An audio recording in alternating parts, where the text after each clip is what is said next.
Estamos ao vivo. Boa noite, rapaziada. Como é que estão, senhores? E aí? Opa, boa noite. Boa noite, que tudo E aí, certo? rapaziada, boa noite, tudo bem? E aí? Como é que tá o áudio aí da live, galera? Tá ok?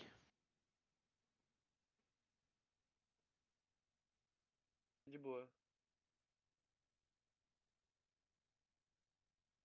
Topzera, então, moçada. Bora lá. Hoje a gente tem muita coisa bacana pra falar. O fluxozinho da nossa aplicação Alpha que a gente fechou. E fluxozinho do banco de dados também, que a gente já modelou tudo. Então hoje a gente vai revisar esses fluxos, ver se a gente não esqueceu de nada. Pra poder essa semana aí, amanhã já começar a codar, já começar os trabalhos aí que é de fato o que interessa, né? A mão na massa. Alguém tem alguma consideração aí antes da gente começar? Quer falar alguma coisa? Não, tô tranquilo. Não, tudo tranquilo. Manda bala. Então, show de bola, bora lá.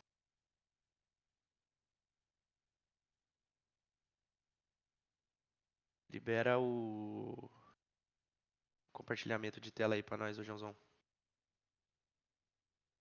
Tá na tela, patrão. Boa, show de bola.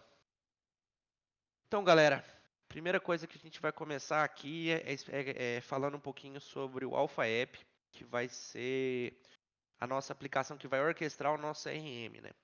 Então, quais são as responsabilidades do Alpha App? É basicamente cadastrar clientes novos que a gente vier a ter no nosso CRM e provisionar uma infraestrutura para esse cara. Porque o que a gente conversou?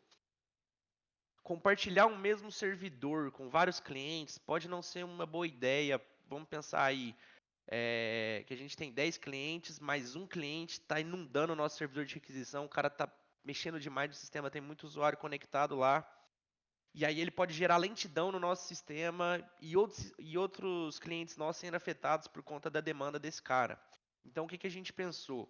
A gente vai orquestrar tudo isso através de Lambda, porque a Lambda ela tem uma capacidade de auto-scaling muito grande. O que é esse auto-scaling? É conseguir criar novas instâncias para processar todas aquelas requisições que estão chegando. Então, com isso, a gente consegue que cada cliente nosso tenha uma infraestrutura provisionada na Lambda diferente. Então, a gente vai sanar esse problema que a gente poderia vir a ter aí, de inundar o nosso servidor e outros clientes ficarem fora por conta de algum cliente que está tendo muito acesso e tudo mais. E o que é mais legal disso que a gente vai fazer? Do jeito que a gente modelou aqui, a gente vai conseguir saber quanto cada cliente nosso tá custando para a gente, quanto que esse cara está gastando de infraestrutura. Então, foi uma sacada que a gente teve aí que foi muito legal. Então, vamos começar aqui a primeira parte, que é como que a gente vai fazer a parte de login no Alpha App. Então, basicamente, a gente vai ter um painel administrativo, onde o usuário vai imputar e-mail e senha. A gente vai fazer uma consulta no banco de dados procurando esse usuário por e-mail. Se existir esse usuário, a gente vai verificar a senha dele. Novamente lembrando, a gente nunca deve usar senha clara no banco de dados, porque se algum dia a gente vier a sofrer uma invasão, alguém conseguir acessar nosso banco de dados, o cara vai poder pegar esse e-mail e senha desse usuário nosso e testar num monte de lugar. Então, já é uma prática você compartilhar senhas entre diferentes aplicações, né? Mas isso, se um dia acontecer, a gente dá um acesso para um cara desse em outras aplicações e a gente não quer isso, né? Então, a gente vai comparar esse hash de senha, verificar se é igual. Se for igual, a gente cria um token de acesso para esse cara. Lembrando que se a gente não conseguiu validar porque o usuário existe ou porque a senha está inválida, a gente estoura uma exceção aí de usuário não autorizado. Beleza, galera? Alguma dúvida? Ficou bem claro aí como que vai funcionar essa parte de autenticação? Cara, não, aqui tudo certo. Só qual o algoritmo que nós vamos usar, qual ferramenta? Você já tem isso daí em mente já? Do que nós vamos trabalhar aí para fazer hash de senha e comparação desse hash? Cara, assim, geralmente eu uso sempre o Bcrypt, né, cara? A gente escolhe lá um salt para ele e coloco um hash round 13. Esse hash round é a quantidade de vezes que o algoritmo se incrementa. Então, quanto maior, mais tempo ele vai demorar para gerar essa senha. E logo quando se a gente receber um ataque de força bruta, caso a gente tenha vazado nossa base, por exemplo, vai ser mais difícil do atacante descobrir aquela senha, né? Então, combinando o bcrypt aí com a quantidade certa de salt e uma senha forte que a gente vai pedir para o nosso usuário, cara, vai tornar muito difícil alguém conseguir aquela senha em texto claro, né? Então, acho que é uma boa pedida aí a gente usar o bcrypt normalzinho mesmo. Beleza, show de bola. Autenticação, fechamos aqui. Agora vamos para começar com as partes interessantes, né? Criação de usuário. A gente vai setar lá um novo e-mail para esse cara e quais são as roles que esse usuário vai ter. Então, se é uma role administrativa, se é uma role de suporte. Então, a gente seta o IDs dessas roles que estão lá no nosso banco de dados. Verifica se já existe um usuário cadastrado no banco de dados. Se existir, a gente estoura um conflito falando que aquele usuário já existe. A gente não pode cadastrar um usuário duplicado. Se não existir, a gente salva esse usuário no nosso banco de dados e envia um e-mail pedindo alteração de senha. Porque que é a ideia? A gente não quer fornecer uma senha para esse cara e quando a gente lida com a autenticação de sistema, o ideal é que o acesso seja uma coisa única daquela pessoa que está usando, né? Então, eu quero que a pessoa, quando ela for acessar a aplicação, ela cadastre a senha dela lá, né? Basicamente isso. Alguma dúvida, pessoal? O Não, tudo interessante de fazer tranquilo, isso aí tudo também é tranquilo. que você consegue fazer duas coisas ao mesmo tempo. Além de a pessoa poder cadastrar a própria senha dela, você consegue saber que ele validou ou não aquele usuário. Se foi ativado ou não, se aquele e-mail é válido, tudo isso. Porque você vai Exato. receber ativação da senha por e-mail, então é duas Sim, coisas em sim. um. É uma confirmação ali que o cara recebeu o e-mail e se cadastrou na nossa plataforma, né? Show de bola. Uhum. Top. Show. Então fechamos fluxozinho de cadastro de um novo usuário. Fluxozinho de recuperação de senha. Beleza. Então o usuário vai passar o e-mail dele, caso ele tenha esquecido a senha dele lá. Vai buscar na nossa base de dados se aquele e-mail existe ou não. Aqui um ponto interessante, ó, galera. Por que a gente não pode estourar um Not Found Exception aqui? Pelo aquele mesmo motivo que a gente tinha comentado na live anterior, de você mostrar para quem está externo disso daí que aquele usuário não existe na nossa plataforma. Então você imagina, eu posso ficar tentando uma lista com um monte de usuário lá, vai ficar dando not found. Hora que ele achar o usuário, ele não vai dar esse erro mais. Então eu acabei de cair naquele ataque de enumeração de novo. Então aqui a gente simplesmente pode não retornar nada, galera. Vocês concordam comigo? Concordo. Sim. Então, o que a gente faz aqui? A única mensagem que aparece é, cara, caso esse e-mail exista, caso está na plataforma, foi enviado um e-mail, ponto. Ele não fica sabendo se aquilo ali existe ou não. Então isso torna a vida do atacante, que pode estar olhando maliciosamente ali para o nosso sistema, muito difícil. Então a gente não retorna nada.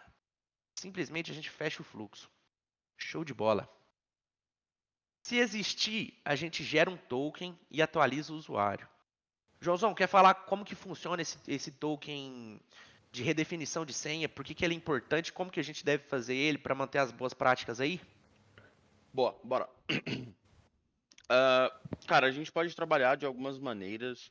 A maneira assim que eu vejo que é mais prática é usar um JWT aí, pelo fato dele ser stateless, ele ter data de expiração, então você já pode validar se o tempo que o usuário tem para trocar essa senha tá ali dentro do intervalo que ele abriu o e-mail, por exemplo. Você não pode esperar 6 semanas para deixar o usuário trocar a senha com o mesmo token. Então, isso você consegue validar já com o JWT. Você consegue de uma maneira simples, porque já está ali dentro do token, pegar os dados que são necessários daquele usuário. Por exemplo, você pode usar o subject, que é o header ali de quando você está construindo um JWT, para definir para qual usuário é. Não precisa ser nem diretamente o ID ou o e-mail, pode ser alguma outra coisa que você faz de referência àquele usuário. Às vezes você não quer mostrar nem o ID que está na sua base de dados.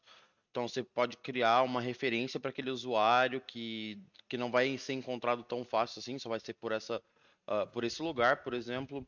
Ou você pode colocar diretamente o ID do usuário para que quando você receber a nova senha e o token você possa validar. Se a senha que ele está passando é uma senha válida, se ela é uma senha segura, que é sempre bom de validar para quando você está trabalhando com senhas.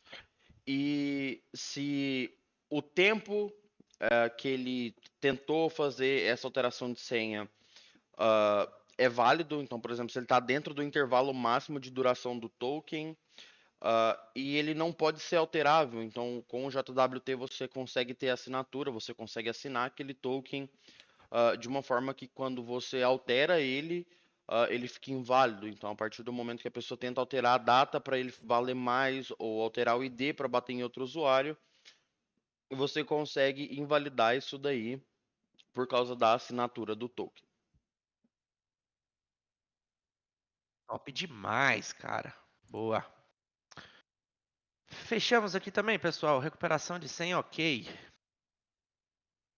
Show de bola. Agora para a parte mais divertida, né? Vamos lá. Cadastrando um novo cliente que a gente chamou de tenant aqui na nossa aplicação. Então, a gente vai começar fazendo a seguinte estratégia. A gente vai ter um painelzinho lá onde a gente vai imputar qual que é o tipo de plano daquele cliente nosso. Está no plano free, se é um plano premium, se é um outro tipo de plano. Então, a gente vai definir ainda quais são os tipos de plano que a gente vai ter na nossa aplicação. Vai colocar qual que é o CNPJ dele, as informações de interesse dele para fazer a cobrança e tudo mais. A paleta de cores dele, porque como a gente está construindo uma aplicação white label, cada cliente que a gente tiver, a aplicação dele vai ter a cara dele. Então vai ter as cores da empresa dele, a logo da empresa dele. Então tudo isso a gente vai definir na hora que a gente estiver cadastrando esse cara na nossa plataforma. Quem que é o e-mail do responsável dele, qual que é o telefone de contato. Vamos fazer a validação básica ali, que é buscar aquele tenant pelo CNPJ, porque o CNPJ é uma chave única.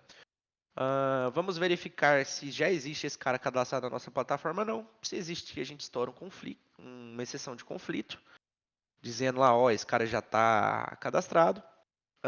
Vamos verificar se as imagens estão corretas, se elas estão seguindo a padronização de tamanho que a gente estipulou, se está no formato que a gente estipulou, para que a aplicação do cara não fique quebrada com um layout estranho. Então, a gente verifica isso na hora que a gente está cadastrando também. E se der tudo ok, a gente segue o fluxo. Se caso essa foto... Nesse ponto aí é importante validar.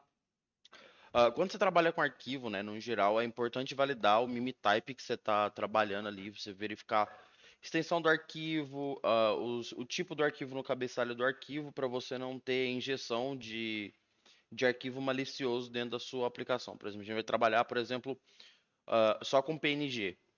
Não deixar, por exemplo, o cara inserir um GIF, por mais que ele tenha as proporções que tem ali, mas não deixar ele inserir um GIF, por exemplo, porque às vezes você vai gerar um PDF, por exemplo, e aí não vai suportar e vai ficar quebrado.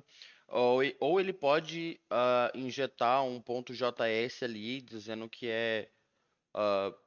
se passando por uma imagem, por exemplo, alguma coisa assim, e a hora que o cara executar aí, que ele abrir o site, tem um problema.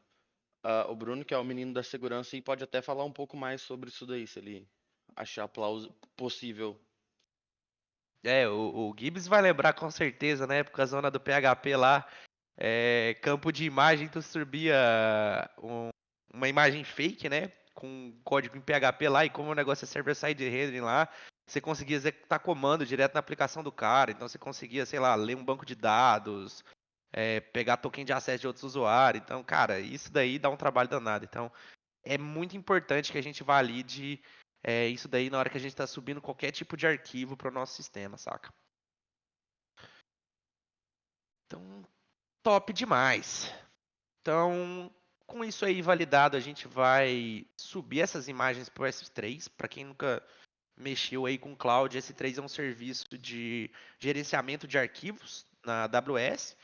Então, você consegue enviar arquivos, receber arquivos de lá, excluir. Então, basicamente, um Google Drivezinho da Amazon ali que você consegue trabalhar. E show de bola. Você subir esses arquivos lá, ele te gera um link de onde estão esses arquivos, você consegue buscar a imagem de volta depois, tudo ok. Ah, Ah, deixa anotado ali do S3 ali que a gente vai criar uma pasta para cada tenant. Bota um cardzinho aí só boa. pra gente lembrar. Um notezinho assim. Boa, top. Boa. Cada tenant tem seu próprio folder dentro do S3. Show de bola. Uhum. Então, top demais. Quando a gente criar esse cliente na nossa plataforma, o que, que a gente quer? A gente quer que ele consiga fazer a assinatura dele para ele pagar a gente mensalmente. Então a gente vai gerar um link de pagamento para esse cara. Então, outra coisa que é importante falar também. Quando a gente gerar um link de pagamento, é interessante que a gente use a mesma estratégia que a gente usou lá na hora de gerar um token de redefinição de senha. Então, que a gente assine aquela informação, falando, não, essa informação foi gerada pelo meu sistema, ela tem uma validade de X minutos ou dias, enfim. A gente define isso. E passando aquele prazo ali, se aquilo ali expirar, ele não vai conseguir fazer isso mais, né? Então é muito importante. Sempre que você trabalha com coisa que você vai enviar um e-mail, você quer garantir a autenticidade daquilo lá, que você encapsule isso aí dentro de um token assinado, saca? Então é muito útil o token JWT para isso daí. Beleza, então a gente criou o tenant ali, gerou o link de pagamento para ele e tudo mais. E criamos a assinatura dele dentro da nossa plataforma. Quando a gente cria a assinatura desse cara, a gente envia um link de pagamento. Aí a gente ainda não definiu, pode ser o WhatsApp ou e-mail. E basicamente isso. Então agora a gente está dependendo só desse cara dar o ok para a gente começar a trabalhar com a plataforma dele, né? É importante Beleza. lembrar, ô Bruno, volta ali no fluxo de cadastro do tenant. Na parte final, isso.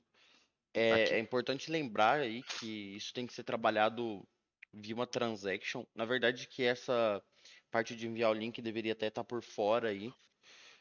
Porque caso dê algum problema, esse cara poderia ficar aqui de fora. Perfeito. Que caso dê algum problema, seja você inserindo no banco, ou seja você tentando criar a assinatura, tentando gerar o link de pagamento para o cara cair no checkout, ou deu algum outro problema, sei lá, uma aplicação caiu, é importante você dar um rollback. Então a gente vai ter que trabalhar também com rollback aí no S3, para que não fique dado quebrado no banco, e que se, por exemplo, deu um erro, por exemplo, o cara. A gente não vai cadastrar só manualmente isso daí, a pessoa quer entrar numa página do site e se cadastrar e começar a pagar tudo automaticamente, sem ter que entrar em contato com o pessoal de vendas, sem ter que entrar em contato com nenhuma outra pessoa. Ele pode simplesmente entrar no site, fazer o cadastro e pagar, por exemplo. É muito importante que seja feito dentro de uma transaction, que isso dê rollback quando der algum problema, porque caso a pessoa tente cadastrar de novo, sei lá, uma API estava fora e o serviço não. O processo não ocorreu do jeito que deveria ocorrer, tem que ser dado o rollback para que, se o cliente quiser cadastrar de novo, não fique dados quebrados dentro do banco e atrapalhe ele tentar criar uma nova conta, se ele quiser criar uma nova conta no futuro, entendeu? Então isso tem que ser feito dentro de uma transaction para que, se caso, sei lá, a hora de criar o tenant quebrou, então a gente não cria, não salva uma subscription, não salva uma invoice dentro da nossa plataforma e não fique dados ali fantasmas dentro do nosso banco. Mas então volta um pouquinho aqui, volta no Perfeito. começo do fluxo lá pra nós dar uma olhadinha. Por gentileza.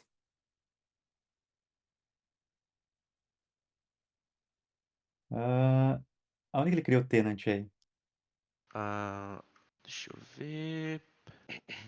É nessa parte aí, é lá no final, para criar um tenant. É aqui, ó. Aqui, ó. Cria o Criou Ah, tá, tenant criar o e tenant. gera o link de Deixa eu ver pagamento. lá. Dá pra separar, gerar o link de pagamento, porque gerar o link de pagamento pode ser, tipo, gera o link de pagamento e envio ele já, sabe? Sim, Eu coloquei, quando a gente tava fazendo fluxo, eu coloquei junto aí só pra dar uma adiantada, porque a gente Bota um tem cardzinho ali pra gente isso, mudar, ou um separar. comentário, só pra gente separar, gerar o link de pagamento, que daí a gente consegue fazer um método, chamar esse método e daí dá pra fazer um fluxo É, separado pra gerar o link de é pagamento. bem pensado. Porque o que a gente, como a gente vai trabalhar com evento, né, Gibbs? O que a gente poderia fazer é criar um É evento que o assíncrono isso. tenant foi criado e esperar a Uhum, gente processar isso no gateway depois, né? Porque uhum, o gateway pode não estar respondendo a gente, pode estar fora, e a gente não quer uhum, perder esse cara só porque o gateway está fora, não deixar ele completar no nosso sistema, né? Então, verdade, bem, uhum. bem pensado. Muito bom a gente colocar isso daí para ser processado depois. Topíssimo, Show, tá anotado lá. top.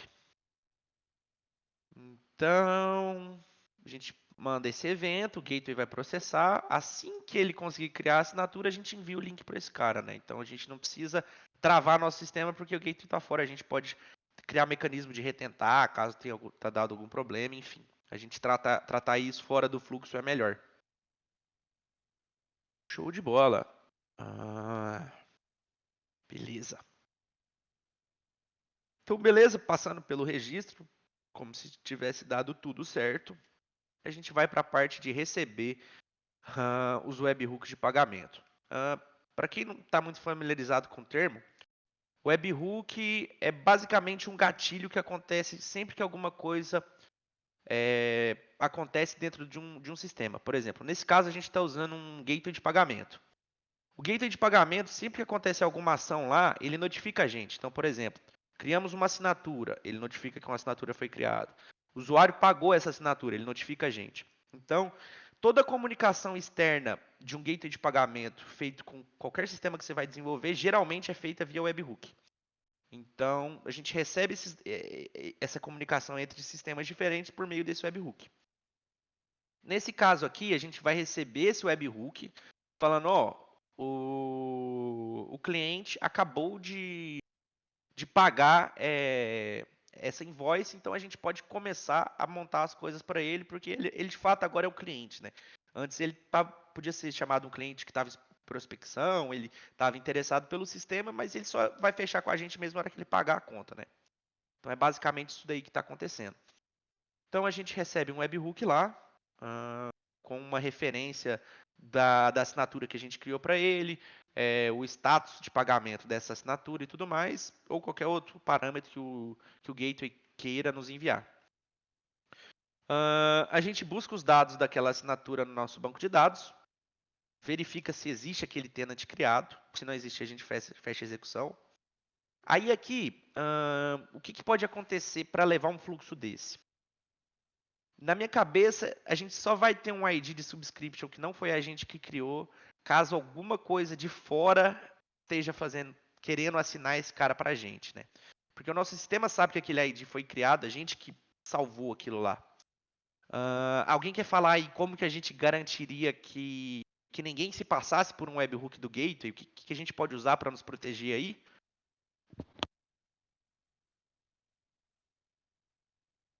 Show, bora lá. Você pode pegar o ID do pagamento, por exemplo, ali do que ele mandou, do objeto que o webhook mandou, consultar lá na API. Se a API tiver alguma coisa para consultar, geralmente tem, sempre tem. Chama esse endpoint e vê se ela está com o mesmo status e se bate. É um double check, né? É até interessante colocar isso ali. Se a gente receber o webhook, consultar lá no gateway se realmente está com aquele status. Senão qualquer pessoa pode pegar um payload, um body, mandar para nossa rota de webhook e se passar como sucesso no pagamento dela. Sim, exato. Uma coisa que eu Coloca gosto de um fazer, card para Gibbs, nós NPC. quando eu estou trabalhando com webhooks desse jeito também, é criar. Geralmente os gateways de pagamento têm essa opção de você colocar uma chave no header e você faz uma autenticação via chave também. Então vamos supor, Também, né? eu passo no meu header da requisição um auth key que tem um UID que a gente gerou e tudo mais que a gente colocou lá. E a gente sempre checa se aquele UID bate, porque teoricamente não tem como alguém saber que ele é o UID de fora, né? Só o gateway de pagamento conhece aquele cara. Então a gente checa isso daí e sabe que aquela request é uma request que tem uma autorização aí, digamos assim, né? Então, boa, deixa eu colocar uma notinha aqui. Como que tu gera aqueles comentários lá? ADD comment, C. boa. Só apertar C. Avaliar estratégia de autenticação dos webhooks. Top demais, cara. Então tá aqui. Então, beleza, vamos continuar aqui. Então, supondo que tudo isso aí que a gente falou tá validado, aquela request foi o webhook que mandou pra gente e tudo mais. No caso de um pagamento com sucesso, vamos começar por caso de não sucesso, né? Então, não foi feito pagamento, ou o pagamento está fraudado, ou o cliente cancelou o pagamento, enfim. A gente notifica um administrador do nosso sistema falando, ó, cara, aquele cliente não pagou, deu alguma coisa errada na compra dele, pra gente conversar com ele, ver o que aconteceu, né? Fazer essa parte de venda aí e finaliza o fluxo. Simples assim. Caso o contrário aconteça, o cliente foi lá e conseguiu pagar, o gateway notificou a gente que foi tudo pago certinho, a gente vai atualizar os dados daquele tenant, falando, ó, esse cara acabou de pagar a assinatura dele, a próxima assinatura vence tal dia e tudo mais, a gente salva esses dados lá. A gente vai iniciar o provisionamento da infraestrutura desse cara. E aí a gente notifica o cliente que esse provisionamento foi iniciado. Por que a gente não pode notificar o cara que já está tudo certo? Porque a gente não sabe quanto tempo vai demorar para subir a infraestrutura do cara. A gente não sabe se durante o processo vai tudo acontecer certinho, se não vai acontecer nenhuma falha no que a gente estipulou. Então, a gente trabalha com isso daí de uma forma assíncrona. A gente notifica o cara que começou, mas não necessariamente isso aí vai ser terminado. Então, é simplesmente uma notificação de que as coisas começaram a andar do sistema deles, né? E aí, a parte legal que a gente pensou aqui agora, que eu acho que vai ser a cereja do bolo da nossa aplicação. Como a gente falou lá no começo da live, que a gente queria ter uma infraestrutura separada para cada cliente, a gente pensou na seguinte estratégia. A gente vai ter um script de Terraform. Para quem não conhece o Terraform, ele não sei se posso chamar de biblioteca, mas ele lida com uma coisa que chama infraestrutura as a code. Então, basicamente, você codifica a sua infraestrutura. Ou seja, eu quero criar um banco de dados. Você vai no Terraform, segue os parâmetros dele lá e ele vai provisionar um banco de dados para você. O interessante do Terraform é que ele trabalha salvando o estado daquilo que está lá. Então, por exemplo, eu tenho um script de Terraform e tinha 2 bancos de dados. Eu fui lá e apaguei um banco de dados e rodei o script de Terraform. Ele é inteligente o suficiente para saber que ele precisa apagar um banco e manter o outro. Então, isso é muito legal no Terraform, saca? Então, você consegue trabalhar muito bem com sua infraestrutura e ela se torna muito modelável, porque se você for lá deletar sua infraestrutura, você tem seu script lá, você consegue subir de novo. Então, tem que ficar passando por toda aquela dor de cabeça que geralmente os DevOps passam, que é testar as coisas, funciona uma hora, depois ele erra um passinho de falha. Então, isso garante que uma vez que esse pipeline estiver configurado, que esse script estiver ok, rodando redondinho, eu consigo matar as instâncias que estão lá, subir de novo, e vai estar tudo sempre ok, igual a gente configurou. Beleza, então o que esse script Terraform vai fazer primeiramente? Primeira coisa que ele vai fazer é criar uma organization dentro da nossa conta root lá da AWS, que é basicamente isolar aquela chave de acesso daquele cliente nosso, para que, se porventura acontecer alguma coisa lá, ele só tem acesso à infraestrutura dele, saca? Ele desconhece todo o restante do nosso sistema, ele desconhece outros sistemas que estão envolvidos nisso. Então isso é muito legal. E a outra parte boa disso, de você isolar isso nas organizations, é que você consegue mapear os custos de infraestrutura de cada cliente que a gente tem. Então, a gente consegue saber qual que é o cliente que gasta muito dinheiro nosso, qual que não é, para ajustar a licença desse cara, mudar o preço, combinar com ele um negócio para ficar mais legal. Então, isso é muito bom. Então, isso nos dá uma visibilidade muito grande do que está acontecendo com o nosso software, né? Então, como a gente decidiu que a nossa aplicação ela vão ter 3 frentes, a primeira é a frente mobile, que vai ser para o cara que está lá vendendo os produtos. Então, ele vai vender direto do celular dele ou do tablet dele. A gente vai ter a frente da administração, que vai ser um painel web, onde o administrador vai lá checar quantas vendas cada vendedor fez, o que o vendedor está vendendo, o que ele está deixando de vender, aceitar alguma proposta de negócio que está rolando lá dentro e tudo mais.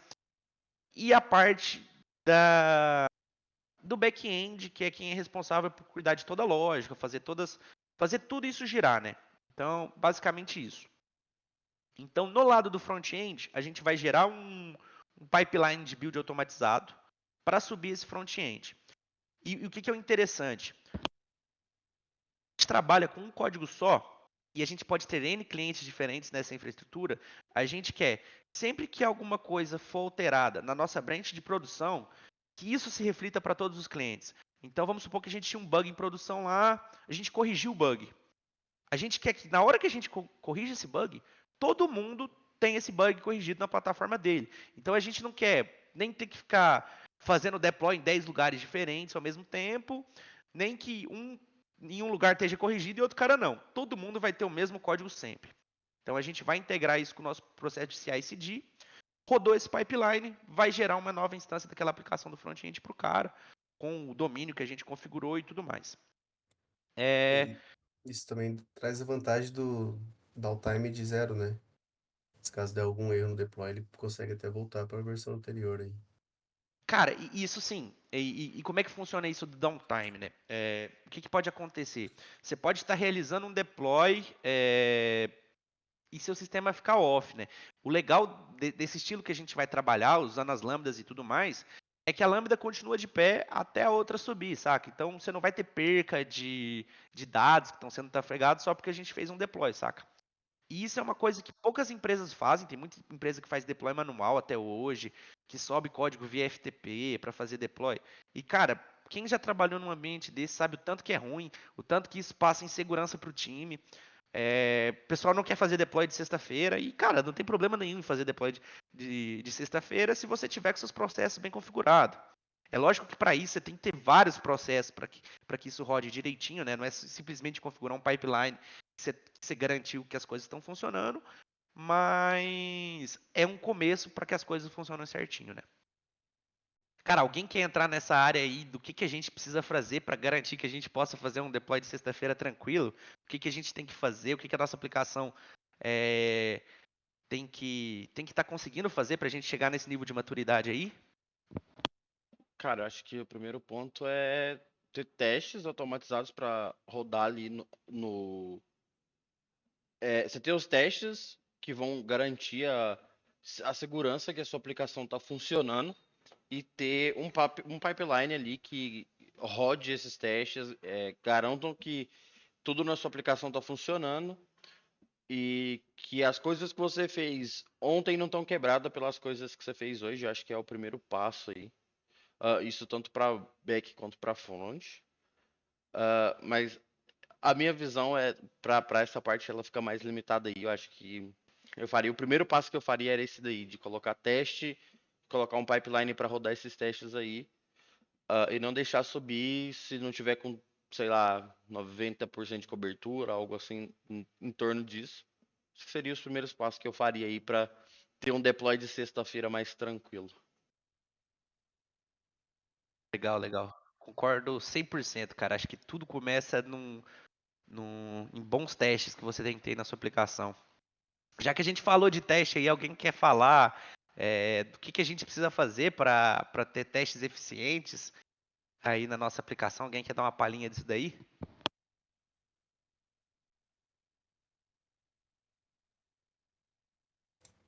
Você fala de eficiência, testes de maneira rápida ou qual seria essa eficiência que você cita aí?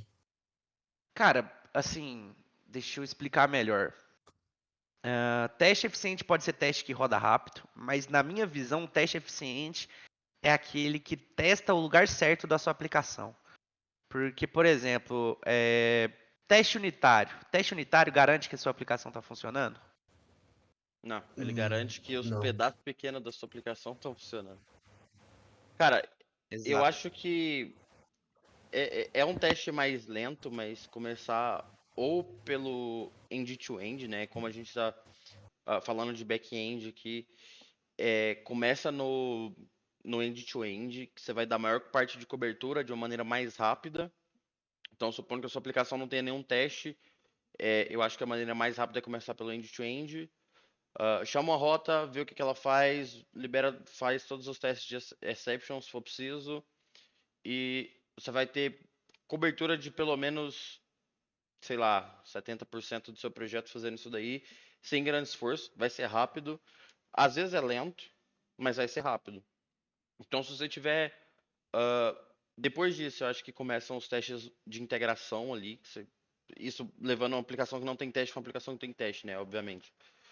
Você testar alguns componentes juntos, mas às vezes você quer trabalhar isso de maneira mocada, só para ver se uma condição específica que você não estava conseguindo pegar ali nos seus testes end-to-end passe. E depois você vai ali para os testes unitários para você ter certeza que todos os mínimos detalhes estão funcionando. Novamente, indo da aplicação sem teste para uma aplicação com teste.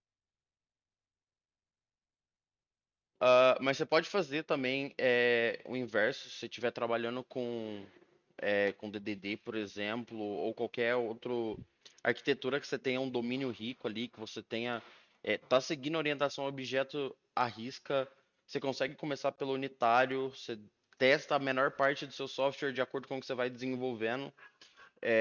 Você pode optar por TDD ou não, eu acho que o importante é realmente testar, você faz o teste. Antes ou durante a implementação, eu acho que o importante ali é testar. Depois você faz um testezinho combinando essas peças, depois você vai para o teste end-to-end. Pode ser cobrindo só as partes que realmente estão expostas da sua aplicação. Então tem esses dois caminhos para você começar aí. Para ter testes, não são performáticos, eles não podem ser os. Unitário vai ser os testes mais rápidos, né? Que são os testes mocados. Podem não ser os mais performáticos, mas eu acho que esses dois caminhos de ida e de volta são o melhor jeito de você conseguir cobertura para sua aplicação e seguridade de teste aí. Top. Cara, teste é um negócio que eu sou apaixonado por teste, né? Eu sou. Porra, começou a falar de teste, vai o resto do dia aí. Mas show de bola, vamos voltar aqui. Então, aqui no back-end, a gente vai fazer a mesma coisa que a gente fez por front lá, que é provisionar um pipeline para rodar isso toda vez que a gente tiver uma alteração de código. E o interessante é que dentro desse pipeline, a gente vai rodar outro cara que também faz esse IAC, que é provisionar a infraestrutura como código, que é o Serverless Framework. Para quem nunca viu o Serverless Framework, ele é um framework que lida com a infraestrutura serverless dentro da Amazon. Então, ele provisiona as lambdas, que são basicamente blocos de funções de código que executam quando alguma coisa é triggerada. Então, você pode colocar um API Gateway para isso virar uma API REST. Toda vez que chamar uma rota, vai subir aquela lambda, vai executar aquele código que está dentro daquela lambda lá. Então, vai rodar o que seu sistema tem que rodar. E o interessante do service é que você não precisa ficar pagando um servidor online 24 horas. Porque todo mundo sabe que é muito raro você ter uma aplicação que vai chegar num nível que ela tem que ficar o dia inteiro de pé, que tem o dia inteiro gente tá fazendo coisa nela lá. E a gente sabe que não vai ser o nosso caso, né, cara? Madrugada todo mundo dorme, ninguém vai ficar fazendo venda no CRM 3, 4 horas da manhã. Só se a gente tiver começar a atender um e-commerce e tudo mais, mas acho que não é o caso agora. Então a gente vai matar a aplicação na hora que ela não estiver sendo usada. A partir do momento que o primeiro usuário se plugou lá, ela vai subir de novo. Ela tem um tempozinho ali, que é o que eles chamam de cold start, né? Que é o tempo que demora para fazer o boot da aplicação e tudo mais. Só que eu acho que é extremamente válido você esperar, sei lá, 10 segundos para sua aplicação rodar e você não tem que rodar ela o dia inteiro, né? E o pipeline do mobile, que é a parte que a gente ainda não definiu muito bem, porque envolve publicar coisa na loja, é um pipeline mais chato de fazer, que a gente não definiu certinho aí se ele vai conseguir entrar nesse fluxo que a gente quer fazer, se a gente vai precisar fazer isso manualmente. Então é a parte mais chatinha de fazer ainda, a gente ainda vai decidir como que vai fazer isso. Mas partindo desse princípio aqui, a partir do momento que a gente provisionar isso tudo, o nosso cliente aí tem um ambiente dele todinho configurado, está pronto para começar a vender e ganhar dinheiro aí junto com a nossa plataforma. Isso aqui, cara, eu achei top demais, cara. Isso aqui, você não vê ninguém falando isso aí em cursinho por aí. Isso aqui é alto gabarito para fazer isso aqui, galera. É o que não é a Então, parte beleza. é a parte que não querem mostrar no cursinho, que é a parte difícil e a parte mais delicada do sistema, é a parte que gasta mais tempo, não é só codar. Programação não é só codar, né? Envolve 1 milhão de outras coisas. E estamos aí mostrando todos esses passos aí que a gente está tomando para sair do zero e ir para algum lugar, né? Essa parte aí não é tão simples e não é tão mostrado em curso o background do que acontece. Show, é A gente isso. também está tentando criar uma aplicação grande, escalável e da maneira mais rápida possível, usando as ferramentas mais modernas possível também. Isso é interessante Exato. também. O pessoal não mostra muito isso. É, o que eles não mostram também é que, tipo assim, quando você cria um roteiro para um curso, cara, você sabe que tudo que tá ali vai funcionar, né, cara? Você tá seguindo um roteiro. E aqui não, a gente tá fazendo uma aplicação pra gente vender uma aplicação, saca? Então a gente vai ter desafios, às vezes o que a gente tá falando aqui pode ser que a gente não consiga fazer de uma forma e a gente ache outra forma melhor de fazer, né? Então, isso aqui é a vivência real de um projeto de software, né, cara? Não é um cursinho que o cara fez umas aulinhas ali e marcha, né? Isso aqui é vivência real de um projeto de software. Isso aqui pode mudar tudo. Esse fluxo pode mudar inteiro. A gente pode chegar lá e falar, não, isso aqui tá errado, vamos ter que refazer e fazer diferente porque deu errado. Isso Semana, acontece Exato. bastante. se chega semana que vem, a gente, não, isso aqui vai ficar melhor de outro jeito, e aí tchau fluxo, redesenha tudo de novo. Aproveita o que der pra aproveitar e mão no código, né? É bem isso mesmo. É, Show. top demais. Então, beleza. A partir do momento que esses dados, que essa infraestrutura foi provisionada, ah, provisionamento finalizado, buscamos os dados daquele tenant na nossa base. Se Uma deu pergunta. tudo. Volta aqui no Opa, começo. Ele volta vai aí. comunicar com nós como o Terraform ele manda webhook, como é que funciona isso aqui? É bom até pro pessoal saber também. Bom, bom, bem Ele vai pensado, notificar Gabs. nossa aplicação. O que a gente pode fazer, ó, no estágio de provisionamento aqui, deixa eu voltar nele aqui, ó. Quando a gente fizer o deploy, a gente pode configurar uma lambda que vai ser Uhum. acionada e vai triggerar que aquilo lá, tipo assim, cria uma lambdazinha bem simples para mandar um evento para nossa mensageria e falar, ó, provisionamos, deu tudo certo, saca? Então a gente consegue criar estágios lá no nosso pipeline, que aí você pode usar qualquer tipo de serviço que você queira dentro da AWS lá. Seja uma notificação no Slack, seja triggerar uma lambda para fazer alguma coisa, cara. Isso eu acho sensacional quando a gente trabalha com os pipelines da AWS, né, cara? Eles te dão integração com o ecossistema deles todos para você mexer com alguma coisa, saca? Desde subir um negócio no S3 lá, que é jogar os arquivos lá, até você subir uma lambda para fazer alguma coisa, ou pinar um canal no Slack com a notificação que as coisas deu certo. Então a gente consegue colocar uma etapazinha lá. Mas isso é bem lembrado, viu? O pipeline aqui, eu vou até colocar uma notinha aqui, ó. E o pipeline tem que notificar a gente que as coisas deram certo. Cadê comment? O pipeline deve nos notificar caso de erro ou sucesso. Show de bola. Top.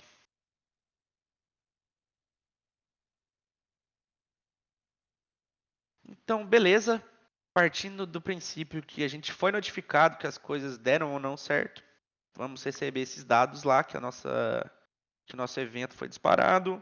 Buscamos os dados pelo tenant, verificamos se tudo foi ok. Caso não tenha dado certo, falha, atualiza o tenant para falhado. Atualiza o tenant com status provisionado, notificamos o cliente que ele pode começar a vender e ganhar dinheiro com a plataforma dele, cara. Maravilha. E lembrando que isso daí é o fechamento daquele fluxo todo lá de cima, né? Tipo, tem aquela parte que você disse de por que que a gente não tá chamando agora, ah, porque posteriormente a gente vai chamar no final do fluxo. Então, tipo, é uma continuação. Teoricamente, que se fosse síncrono aí ia ser um fluxo só, mas a continuação tá em um outro processo, né? No caso, você tem um esquema que como se fosse um evento disparado, alguma coisa assim. O fluxo ele é quase contínuo, mas ele não é contínuo. Ele espera uma coisa terminar. Tipo, esse daí é o amarramento de toda aquela parte de provisionamento ali. É como se todo esse fluxo de tenant registration, payment webhook, provisionamento e o provisionamento finalizado fossem uma linha só que foi dividido em vários fluxos ali, né? Então, vale ressaltar que esse cara é o fechamento de toda essa parte de registro de tenant aqui. E esse é só o fluxo do administrador cadastrando um tenant novo. Exato. A gente pode ter no futuro, não sei, Quando você acessa qualquer site ali de CRM, você faz seu próprio cadastro e depois ele te envia os dados de acesso ou alguma coisa assim depois que foi pago. Isso é. Essa é a segunda etapa que provavelmente a gente vai ter que fazer também. Fazer uma Imagina landing que page, o cara talvez o cara tenha uma página, exato, a gente tem uma página, Uhum. o cara não quer conversar com o pessoal de vendas, ele quer só ir lá e se cadastrar, foi indicação. Então esse fluxo, uma boa parte dele vai permanecer igual, mas não vai ser a gente imputando os dados, mas a pessoa Acho que a mesmo gente que vai pode deixar criar. anotado depois para esse fluxo, nem que seja em outro lugar, só pra gente lembrar. Eh, a gente não precisa colocar, por exemplo, a logo dele, obrigar ele a colocar aquilo ali na hora. A gente pode mandar todo sem configurar e ele configura na hora. Depois, se não tiver configurado, abre um wizard, alguma coisa assim. Isso para o futuro, sabe? Para a segunda etapa. E isso pode, Depois eu vou anotar isso aí, as melhorias. isso vem bem para quando ele tá vindo por uma outra plataforma, ele tá vindo por um site, mas se ele veio direto pela gente, ele pode até ter esse wizard, mas nesse primeiro momento eu acho que seria bem interessante não, seria o mais prático a gente já receber todas essas informações, porque é a gente que vai cadastrar, né? Uhum, não, Mas isso sim. é Se a uma gente boa ideia. vende, sim. Isso. Porque, não sei, um cadastro. Eu não me cadastro num site que me pede a minha foto, um monte de coisa. Eu Geralmente ele também cria não. meu cadastro, depois eu vou lá e atualizo a foto, sabe? E eu só me cadastro onde Sim, que o Se eu é quero cadastro também. verdade. eu só me cadastro onde o cadastro é extremamente simplificado. Às vezes, tipo, tem um SSO, alguma coisa assim, porque tá ficando impossível descadastrar nas coisas hoje em dia. E isso é uma coisa legal, né, cara, de pensar, porque, tipo assim, a gente como usuário de software, cara, toda vez que a gente tem que botar 1 milhão de coisa, de informação pra se É muito cadastrar no chato, negócio, a né? gente já não quer, cara. É chato pra caramba isso. E Nesse caso tem que invasivo ser um também, pouco né? O cara quer mais saber tem que ser tudo um da sua pouco mais vida. burocrático, porque é empresarial, né. Sim. Mas se é pessoa física, é SSO, usa Google, usa Apple, usa Facebook. Facebook o pessoal nem usa mais tanto, mas e é isso aí. Tem que todas as explicações tem que ter o AUF ali, né, no login, não adianta. É verdade. Isso é uma coisa muito, muito interessante da gente pensar, até para pro parte dos vendedor, né? Às vezes o cara já tá com tudo logado no mobile dele ali, ele não quer ficar digitando e-mail e senha, ele só quer botar lá para entrar pelo Gmail dele e já era, né? Então isso é uma coisa da gente se pensar também de configurar um Sim, SSOzinho pra gente. Show de bola. sim. Ah, então fechamos Vamos para o aqui. último. Tem mais um, Agora acho. o último, Esse último.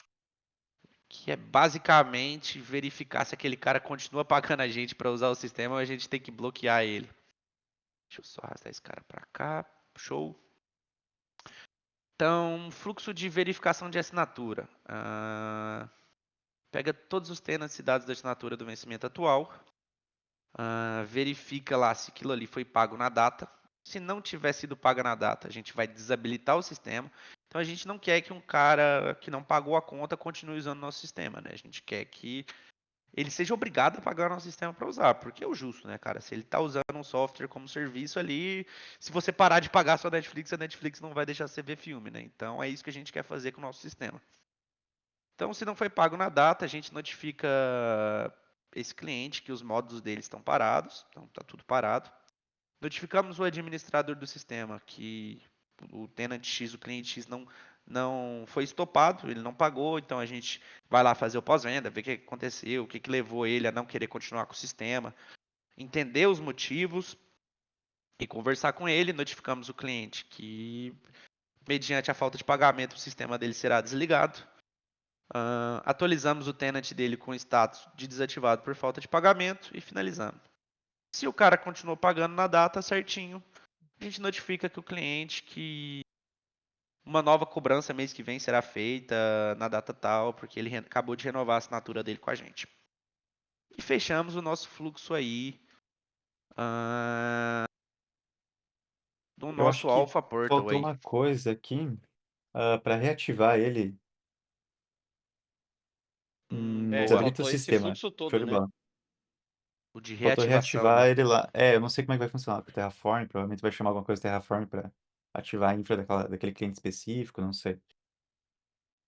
Quando a Linha gente de Tem. provisionamento, reativar ele. sabe? Ele tem um período também, só tirar essa dúvida. Na parte de desabilitar, tem um período que vai passar até desabilitar ou já desabilitaria automaticamente, instantaneamente? Porque talvez seja interessante ter um prazo uma pra nota isso, ali, Uma né? carência, né? Uma carência. Tá Sim. na nota. Foi uma Ah, tá ali no observação canto. que a gente já tinha pego, que Pegar a é notinha. exatamente isso. A possibilidade de carência caso, por exemplo, sei lá, eu coloquei num cartão virtual, eu coloquei um outro cartão, meu cartão foi clonado e cancelaram meu cartão. Ou aconteceu alguma coisa com o meu cartão, tô sem limite, qualquer outra coisa. E aí não debitou. Então vai ter um período. Desculpa. Vai sim ter um período onde a gente vai notificar o cliente que o pagamento não foi feito. E depois de X dias, tem que ver essa quantidade aí que a gente vai deixar de carência. Ele vai ser debitado ou ele vai ser desativado. Então tem esse período aí. Isso daí já foi Entendi. anotado, mas é bem pontuado. E isso daí é um ponto importante, né? A gente não desligar o sistema porque o cara atrasou o pagamento um dia, por exemplo. Às vezes foi só um problema, sei lá, na marca do cartão, foi um problema com o cartão mesmo. Então, esse apontamento é extremamente importante. Muito bem-vindo, por sinal. Show. O que eu já vi em alguns lugares que eu visitei, alguns países, outras coisas que eu assinei, sei lá, não sei, um plano de celular, alguma coisa, eles tentavam fazer uma verificação do cartão, sabe, um dia antes. Se dava erro, ele me notificava. Amanhã a gente vai tentar fazer cobrança de você, mas teu cartão não funciona, é melhor você configurar ele. Da hora, Boa, Ou bacana, isso daí é uma interessante. boa. anota aí também, Às vezes até coloca chega isso uma aí. cobrança em algumas coisas realmente que a gente assina, que tipo é só mais de verificação, sempre um pouco antes pra saber se tá tudo certo, né? Boa. É. Boa. Essa foi Tem que ver o custo também, né? Depois a gente vai avaliar tudo isso aí. Tem que ver também como que funciona essa parte de ficar validando o cartão, se isso não traz nenhum problema, porque. Problema não, mas tem custo, né? Isso tudo Exato. sempre gera um custo. Vai ter que gerar uma faturazinha pra ele, nem que seja de 1 centavo, né? Tem que ver o Sim. quanto que vale Não, a hoje em pena dia os por das gateway, taxas, né? hoje em dia os gateway aceitam zero, né? Você passa um valor zerado, ele faz a validação do cartão automático. Show. É, Uma Mas você coisa que eu paga a taxa pensei de é, antifraude, paga um monte de coisa. porque tem tudo isso, né? Tem antifraude, É. vai ter sim, toda a operação da parte do gateway de pagamento. cara, uma coisa que veio na minha cabeça pensando aí na experiência do nosso cliente é que vamos supor, cara, ele falha o pagamento da fatura, ele entra em contato com a gente, cara, sei lá, meu limite do cartão tá estourado, aconteceu um problema aqui, sei lá, vocês não conseguem deixar eu usando o sistema aí mais 5 dias e cobrar esse adicional na próxima fatura e tal. Isso seria uma coisa interessante pensando assim na experiência do cara, tá ligado? Porque a gente sabe, problema financeiro acontece com todo mundo. E tipo, pô, a gente tá fazendo um software de gestão de venda, cara. A venda é super importante pro nosso cliente, saca? O cara parou de vender, ele parou de ganhar dinheiro, tá ligado? Então, sei lá, às vezes lançar um trial pra ele 5 dias de novo, pra ele continuar usando e depois renovar isso com a gente, saca? Acho que era interessante a gente pensar nisso daí também. Cara, O que a gente pode fazer? isso é importante também, caso no futuro, por exemplo, a pessoa possa se cadastrar na plataforma, não cobrar instantaneamente para a pessoa usar. Por exemplo, eu vou me cadastrar na plataforma porque eu quero ver como que é. Eu nunca usei. Então, tipo, sei lá, ter 15 dias de trial para quando a pessoa se cadastrar ou por uma plataforma Isso é muito bom. parceira, ou pelo site, para a pessoa entender como que funciona a plataforma, o que que a plataforma tem para oferecer, para a pessoa não ter que imputar os dados de cartão ali de pagamento logo no começo. Por exemplo, se for uma plataforma que eu não conheço, que eu nunca ouvi falar, eu não vou fazer isso, tá ligado? Eu não vou colocar meu cartão, eu não vou. A hora que eu ver lá que eu tenho que colocar o cartão, porque eu só quero testar um produto, eu nem vou testar, eu vou procurar outra alternativa. Então pode Show. ser. É um ponto a ser apontado aí. E até pra gente atrair o cliente, né, cara? Porque a hora que o cara começar a usar a plataforma, ele vai ver o quanto aquilo ali vai significar pra ele, quanto foi bem feito, quanto é uma aplicação bacana para ele estar utilizando, né? Então, tipo, isso aí é um chamariz para cliente também, né, cara? Deixar o cara usando um tempinho ali, a hora que o cara se apegar no negócio, a gente vai e cobra, saca? Isso é uma boa mesmo. Top. É, as Até aplicações dá hoje é pra assim, né? fazer um, Sim, sim. um Muitas free delas. tier, sabe? Que a gente não precisa fazer esse provisionamento, sabe? Um free tier que é numa infra mais simples, que é mais lento, pode ter falha, a gente não garante 99%. Porque a diferença das aplicações pagas é isso aí. Geralmente eles garantem 99,99%, dão um SLA lá de suporte, né? Se free a gente pode deixar sem, limita a quantidade. Depois a gente vai ter que ver um free tier que não tenha talvez esse deploy aí, seja num ambiente mais simples, que custe mais barato para a gente e também custe mais barato para o cliente. Isso aí é importante. Ah, Boa, top. é um ponto também, como a aplicação ela provavelmente não vai ser extremamente simples, ela pode ser intuitiva, mas ela provavelmente não vai ser simples, seria pensar para o front-end já umas dicas, como um tutorialzinho, um tour pela aplicação. Então, tipo, Sim, aqui sim. você cadastra tal coisa, aqui você faz isso. Então, seria importante ter um tour por Uhum, dentro da aplicação uhum, por parte do front-end e por parte do mobile. Por exemplo, a pessoa, tranquilo. sei lá, o vendedor está usando lá o aplicativo, ele esqueceu como que faz tal coisa, ou ele vai começar a usar agora. Então ele tem um tour ali, tipo, aqui é o seu perfil, aqui é onde você vê suas vendas, você vê todos os contratos que você já fez, blá blá blá. Então, tipo, isso é importante, tanto para o administrador, porque vai ter um back-office, né? Tipo, a aplicação ela vai ser esse CRM aí, e vai ter a ponta do vendedor, então é importante para esses dois lados que tenha um tour, caso a pessoa esteja comprando a aplicação sem saber o que exatamente é a aplicação, né? Então Uhum. tem um tour para. É bom vocês setarem já um campo na base, ou a gente salva no storage também. No mobile a gente consegue salvar no cache, né? Daí se ele limpa o cache, ele faz o tour de novo. Mas, ou salvamos no usuário na base também, que ele já fez esse tour, ou se não fez, porque às vezes eu acho Sim, chato. Eu ficar acesso a fazendo toda aplicação que eu já vez. conheço. É, Exato. Sempre aparecer lá, mesmo que você tenha que é, fechar, é meio Isso. inviável mesmo. é. Vale ressaltar, isso vale muito para front e vale pro app mobile. Isso foi uma coisa que eu acabei de lembrar aqui. São as acessibilidades. Então, para você, por exemplo, você tem uma Uhum, imagem, a imagem tem um título, você tem um botão, você tem o que aquele botão faz para, por exemplo, a pessoa tem deficiência visual, ele usa um leitor de tela, então isso daí é um ponto muito importante, ah, uhum. porque não é todo mundo que vai usar a aplicação que, sei lá, tá com a visão 100%, ah, tem toda a mobilidade, por exemplo, nas mãos, às vezes tem um pouquinho mais de dificuldade. Então isso é extremamente importante para que você consiga usar a aplicação ah, com acessibilidade, né? Você traz mais acesso à aplicação. Isso daí é extremamente importante para quem está usando. Sim, né? Quando a gente chegar nessa parte, provavelmente a gente faça uma live só falando o que que a gente faz para ser mais Não acessível a esse é um aplicação, ponto só sabe? para deixar Uhum. A gente salvo aí, pega, não gravado, sei. para a gente relembrar depois, Uhum, que é Boa. uhum. importante ter esse ponto aí. Vou botar aqui em cima aqui, ó. Acessibilidade. É.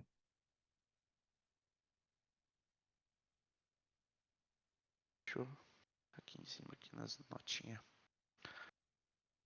Cara, acho que fechamos o fluxo aqui, né, moçada? Faltou só ver a parte de bloquear como vai voltar, mas isso daí é muitas variáveis. Pensar ainda.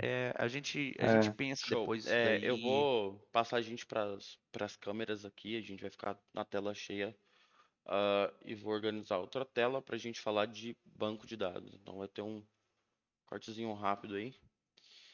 Agora somos só nós na tela, meus amigos. Quiserem continuar Show falando? de bola.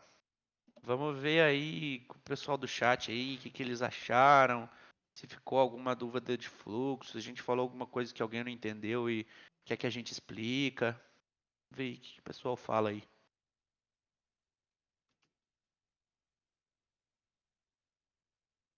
Ixi, não tem pergunta não. Só falaram Tá que eu tudo não tô cabendo tranquilo. na câmera, é isso? Se tiverem dica também, falarem, não, vocês estão fazendo tudo errado isso aí. Se vocês fizerem de Verdade, uma maneira verdade. melhor para ajudar a gente, não, é verdade. Pode Aproveitem falar à enquanto tá no vontade. fluxo, antes que dê problema depois, sabe? Aproveita enquanto tá no fluxo, que é Qualquer a parte mais fácil aí da gente mudar. Importante Ver isso que a gente daí. não codou nada, né? Tem pouca coisa pra mexer. É. Show de Claro. bola.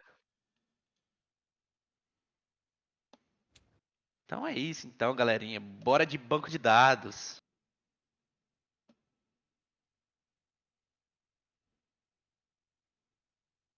Cadê? Deixa eu abrir o banco, né, cara? Tô com o banco fechado aqui, pô. O cara tá. Show de bola.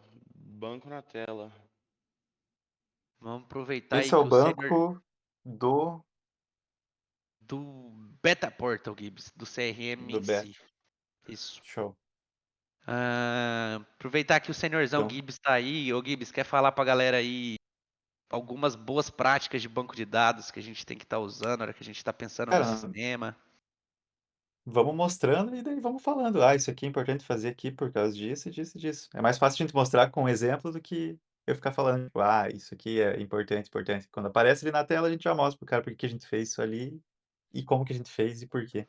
E também, se o pessoal também tiver ideia melhor do que a gente para fazer banco de dados, é interessante também. Porra, com certeza. Cara, eu vou começar É, pelo seguinte. Pela contextualiza parte. o pessoal o que que é o beta. Show de bola. Deixa eu falar um pouquinho do que é o beta. Então, o beta vai ser a nossa aplicação, o nosso RM. Nessa primeira versão, o beta ele é voltado para empresas de venda de álbuns de formatura. Então, toda empresa que tiver um álbum de formatura, que for desse business aí, vai conseguir usar o nosso CRM. A nossa ideia desse projeto é facilitar a gestão e organização dessas empresas, porque a gente fez uma pesquisa, fez um levantamento e a gente viu que a galera hoje não tem. Tipo assim, hoje o pessoal, pô, salva tudo em um monte de pasta, tem um monte de prateleira com um monte de papel, uma coisa arada danada.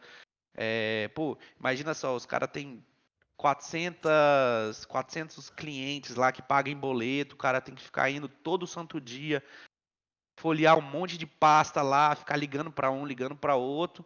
E a gente quer automatizar isso, a gente quer automatizar o processo de cobrança, a gente quer automatizar o processo de venda, a gente quer que o sistema seja inteligente para saber o que foi pago, o que não foi, se não foi pago, o que a gente tem que fazer. Então essa é a ideia do beta, é para isso que a gente está criando esse CRM. Beleza. A regra de negócio do beta em si gira em torno dessa entidade aqui. É a entidade mais importante da nossa aplicação, que é o contrato de venda.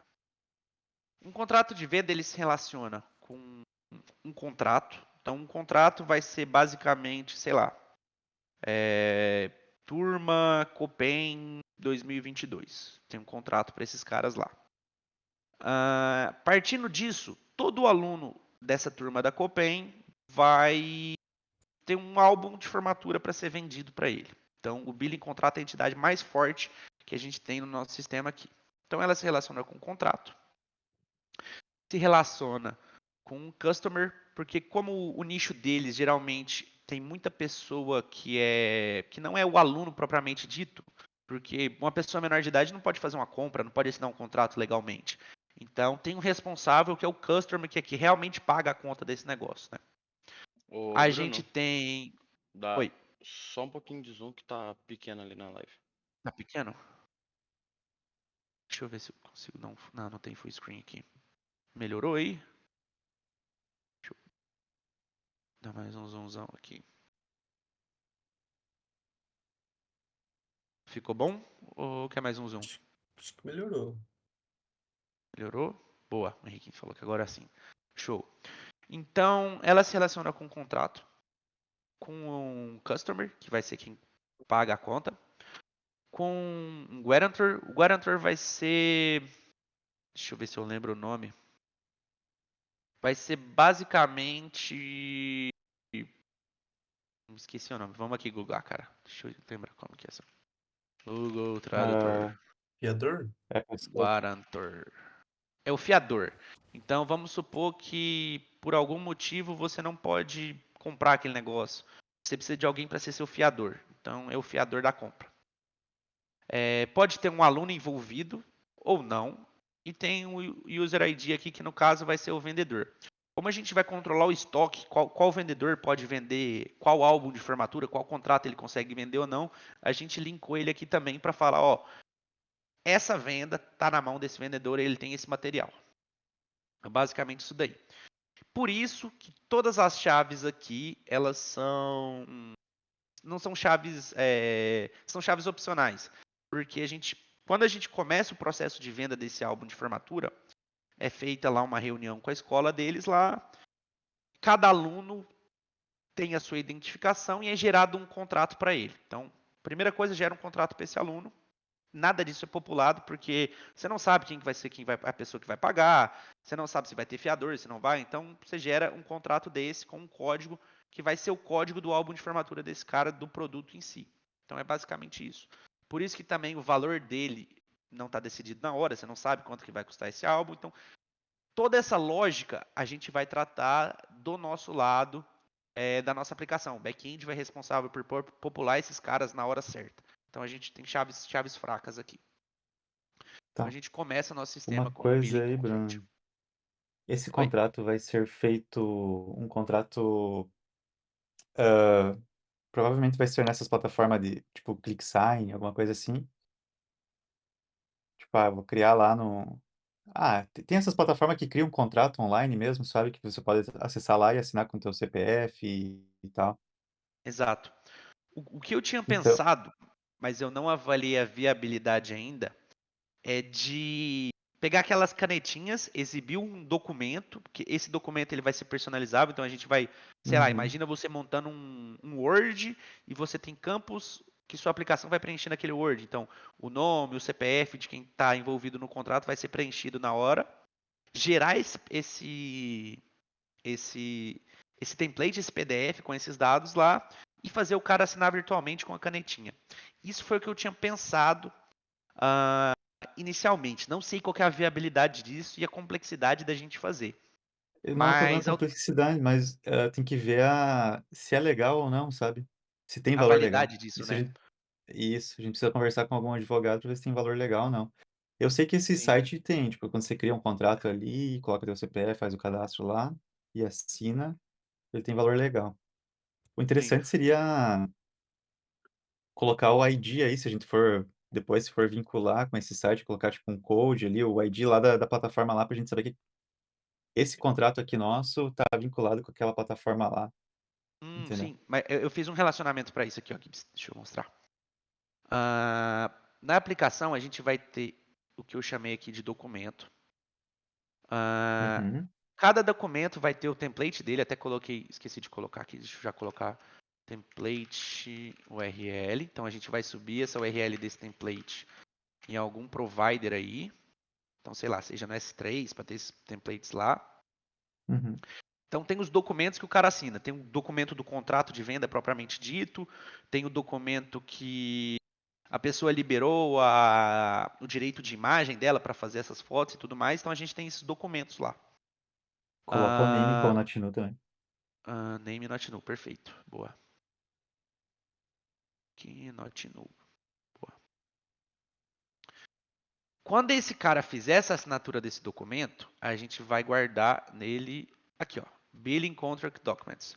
Então a gente salva qual que é o contrato que está fazendo referência, qual que é o documento que o Uhum, cara está assinando e quem está assinando esse contrato.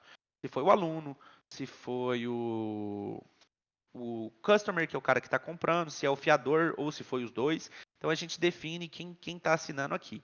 E aí a gente coloca a data de assinatura e aí a gente pode colocar também o signed link lá, que seria o que você falou, o ID disso, uhum. da certificadora que garante que a gente assinou aquele contrato, né? Então deixa eu já arrumar isso aqui. E o Signed Confirmation URL, que é um bom nome, né? Então, aonde Code, o isso está link, salvo? era bom vincular com o código lá, porque, por exemplo, sei lá, vai que tem que ver como é que funciona lá na plataforma, na verdade. É bom a gente Hum, deixar isso aí mapeado para fazer depois, eu acho. sim, Deixa deixa eu botar assim, aqui mas deixa code. mapeado pra gente É, Second Confirmation Code. Talvez não é um URL, é um código, né? Boa. é. Então, beleza. E quando isso foi assinado? Então, beleza. Eles assinam esse documento para esse contrato. Beleza, passando da parte de gerar o contrato, assinar, beleza. Uma coisa que eu esqueci aqui também. Esse contrato, ele tem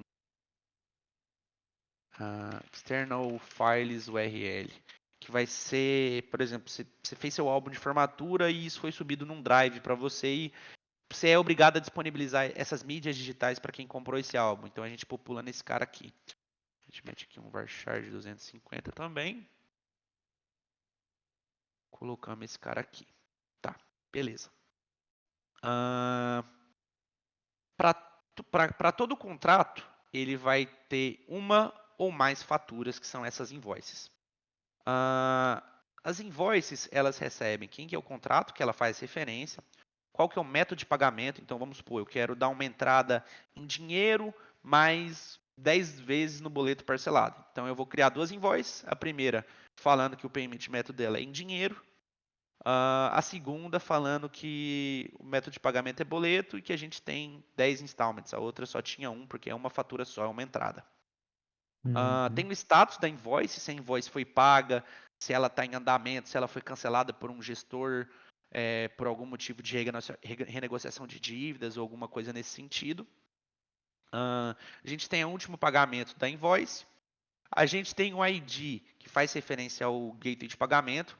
Sempre que a gente faz um pagamento em um gateway, ele retorna um identificador para a gente.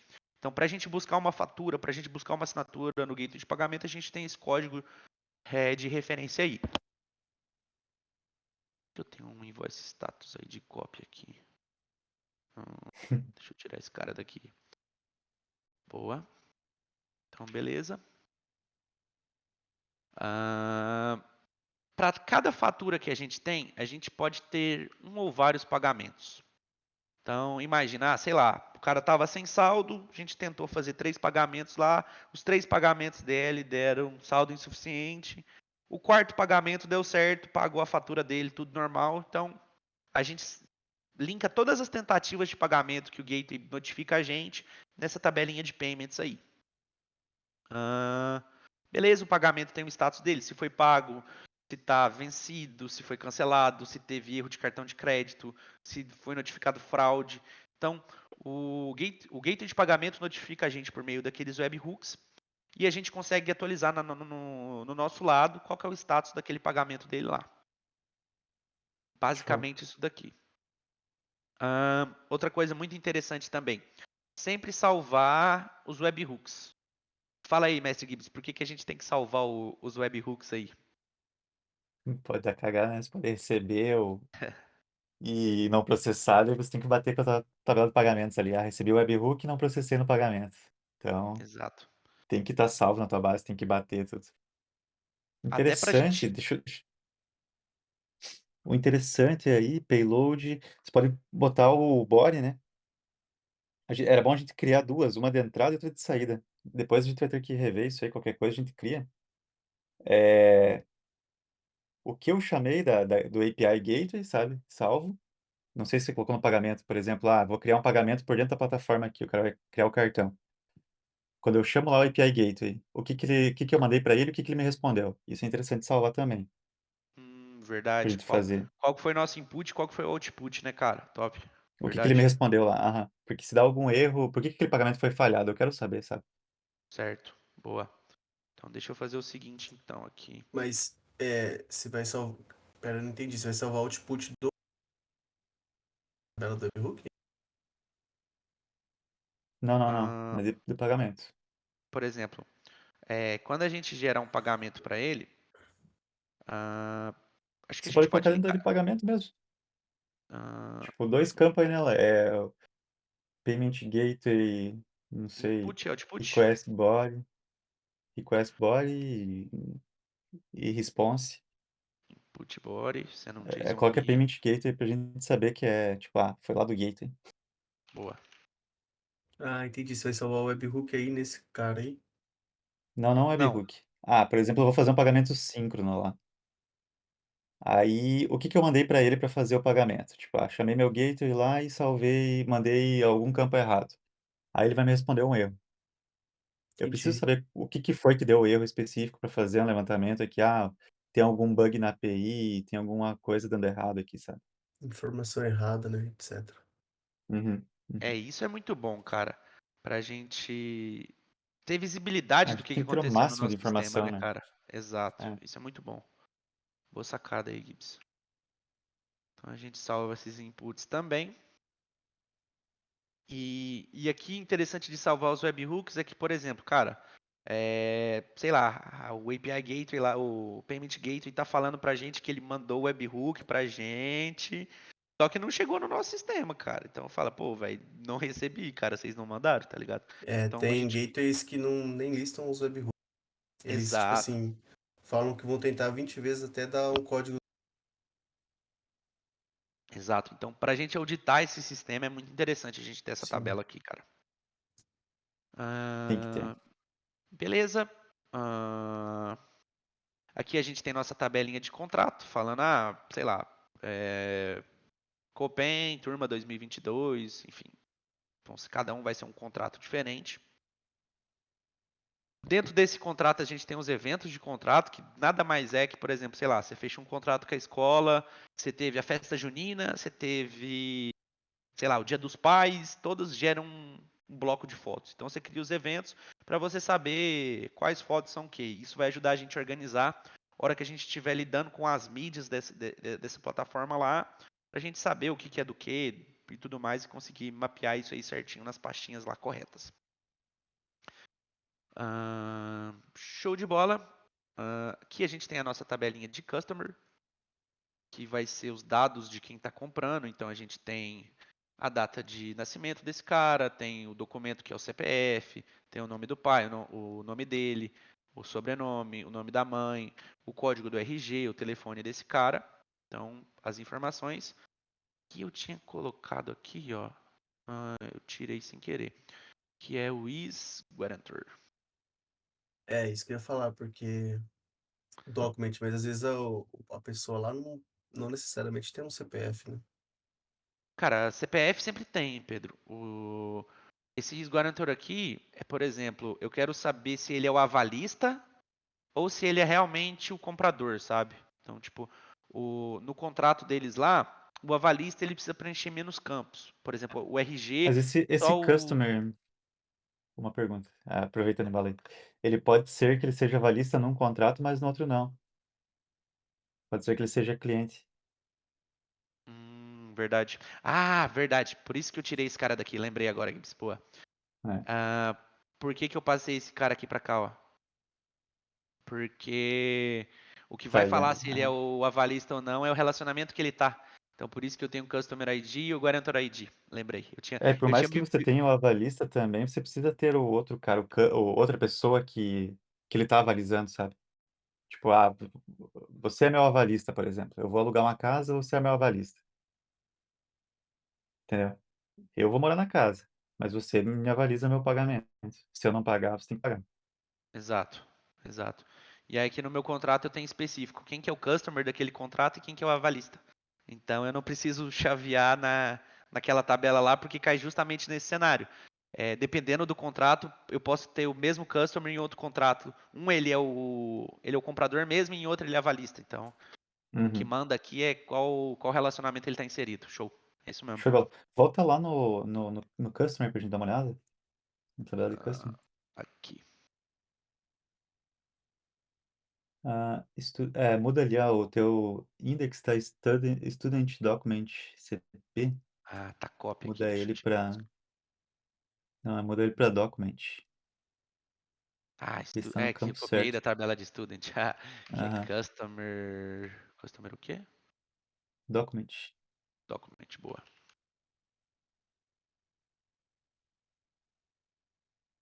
Eles estão no campo certo também, aproveita e embala. Já que está- Customer document.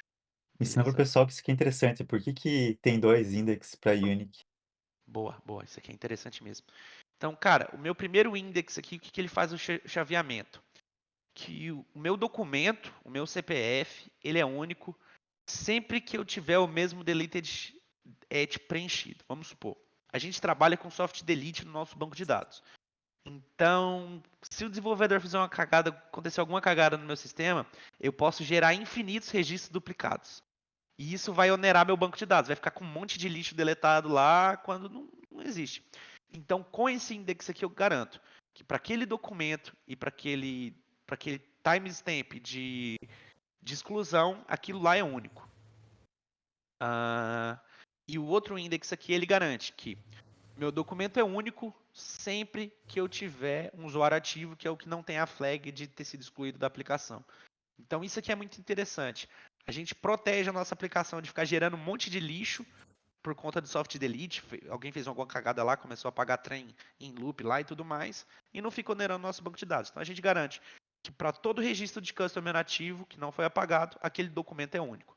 A partir do momento que a gente excluir esse cara, a gente consegue criar outro cara com o mesmo documento dele. Então é isso aqui que esse index aqui faz. Show de bola. E aqui a PK tá errada também, ó, Gibbs. Errei a PK também, ó. Famoso Ctrl+C, Ctrl+V. Template. É, boa. Então, nossa tabelinha de customers aqui. Ó, aqui outro template aqui também, ó. Deixa eu colocar aqui já. Beleza. Então eu tenho uma tabelinha aqui de customer address, ou seja, aquele meu customer, ele pode ter vários endereços. Então, isso aqui é muito bom para o pós-venda deles. Acontece, por exemplo, de você ter se formado no ano de 2005, não ter comprado seu álbum, mas você quer comprar de novo. Então, você salva os endereços que esse cara vai ter ao longo dessa plataforma aí. Pô, eu vou tentar buscar o cara nesses desses 10 endereços. Sei lá, no primeiro endereço que o cara cadastrou, a avó dele ainda mora lá, então eu vou conseguir contato com esse cara novamente para tentar fazer uma revenda dele, desse produto aí. Então isso é muito interessante. Beleza, nossa tabelinha de endereço padrão tem complemento, bairro, rua, código postal, número e relacionamento com o City ID. Então esse cara está dentro de uma cidade, obviamente, né, o endereço sempre está dentro de uma cidade. Aqui eu dividi a cidade. A cidade está contida num estado, então sempre tem um estado na cidade. Você tem vários estados que estão sempre no mesmo país. Nesse caso aqui, como nossa aplicação é estritamente Brasil, talvez até poderia tirar esse country aqui, mas como já estava pronto no meu molde aí, deixei. Enfim, se um dia a gente internacionalizar aí, já está pronto. Foda-se, é isso. Uma coisa ruim de você ter a cidade que, não sei, a maioria das plataformas hoje em dia colocam a cidade, algumas colocam a cidade para você selecionar no select, mas outras colocam a cidade para você selecionar, digitar por extenso. É porque tem muita cidade no mundo, cara. Se você for fazer uma aplicação mundial, uma dica pro pessoal que for fazer aplicação internacional, geralmente você coloca o nome da cidade por escrito e você só coloca país e estado. Geralmente é assim. Para uma aplicação mais grande que acessa no mundo inteiro, sabe? Calma, você vai escrever a cidade e o país. Como eu não entendi? Você preenche Se você pega, automático por o exemplo, estado? não, se você olha, tipo, um seed de todos os estados do mundo, isso aí já dá, eu acho que dá umas 40 mil linhas, se eu não me engano, só os estados. Estado, província e tal. Aí se você vai listar todas as cidades do mundo, aí você enjoa de colocar nome de cidade. Tipo, é um seed de não sei quantas cidades tem no mundo. Infinitas, eu acho. Aproximadamente 2,5 milhões de É, cidades. aí você colocar 2,5 milhões de dados dentro do teu banco, fica meio complexo para uma... É muito dado lá dentro, né? Talvez Não não. tem É necessidade. Viável, lento né? pra. Pesado. Entendi. Fica lento pra Vai pesar cadastrar sem um endereço, tá necessidade. ligado? A O que eu ideia é não vejo a colocar a galera cidade, né? fazendo é usar a API do Google para fazer essa parte de endereço. Que aí ele já te Aham. retorna o endereço formatadinho e você salva lá. Uhum. Ela tem autocomplete, né? Você começa a digitar ali, você consegue pegar número de rua, quadra, você consegue pegar só pelo zip code, né? O CEP. Tipo.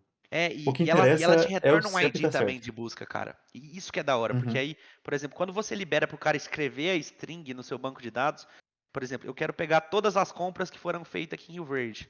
Fica difícil normalizar isso, porque o cara pode escrever, sei lá, Rio Verde errado, o cara pode escrever em case insensitive lá. Então fica mais custoso de você normalizar que todos foram feitos em Rio Verde, né? Quando você trabalha com ID, você garante que aquilo ali vai ser sempre aquilo ali. O cara pode Mas colocar quando usa 2 essas. espaços entre as palavras, 3 É, espaços. entendeu? E quando você usa essa API de geolock do Google lá, tem um sistema que eu trabalhei que usa essa daí, é massa que ele te passa um location place ID, saca? Então, a cidade do Google também vem Uhum. identificada para você usar, saca? Isso é da hora. Então, beleza. Show. Partezinha de endereço aqui, tranquilinha. Um estudante também pode ter um endereço, então ele pode fazer a fichinha cadastral dele lá e falar onde que ele mora. Show de bola. Tem a parte do estudante, que a gente salva dados referentes a quem que é ele, documento dele e tudo mais. Umas informações básicas, só para a gente ter um tracking de quem que é esse cara dentro da nossa E nesse plataforma. caso, Bruno, o estudante, eu lembro que tinha, caso ele for representante de sala, tinha valores Bem lembrado. especiais. Isso a gente coloca na tabela de estudante ou no contrato? A Como gente que não vai ser pode tratado colocar na, isso? a gente não pode colocar na tabela de estudante, porque, por exemplo, o que pode acontecer? Você fez a sua formatura do 9º ano com essa empresa e você era representante de sala. E você fez a mesma formatura com essa empresa também no seu 3º ano e você não era representante de sala. Então, se você colocar direto no. Estudante fica, dá essa brecha aí, né? Exato. O que a gente pode fazer aqui é falar. Acho que faz sentido fazer igual que eu fiz ali na parte dos customers, que é criar um relacionamento desse cara. Como é que é representante de classe em inglês? Só pra gente normalizar aqui. Deixa eu ver aqui. Representante de classe. Class representante. Ok, beleza. Então a gente fala que esse cara aqui é um Monza. class representante. Fale mesmo, mano Gibbs. Não, eu tô pensando aqui. Vocês não acham meio ruim colocar, tipo, o estudante aí, uma tabela para isso, se a gente pensar na aplicação quando ela crescer no futuro? Tipo, ela só vai funcionar com o estudante. Ou a gente vai parar de É, usar essa parte da aplicação daí? Tipo, por exemplo, se você pega aqui, vou usar em contrato imobiliário.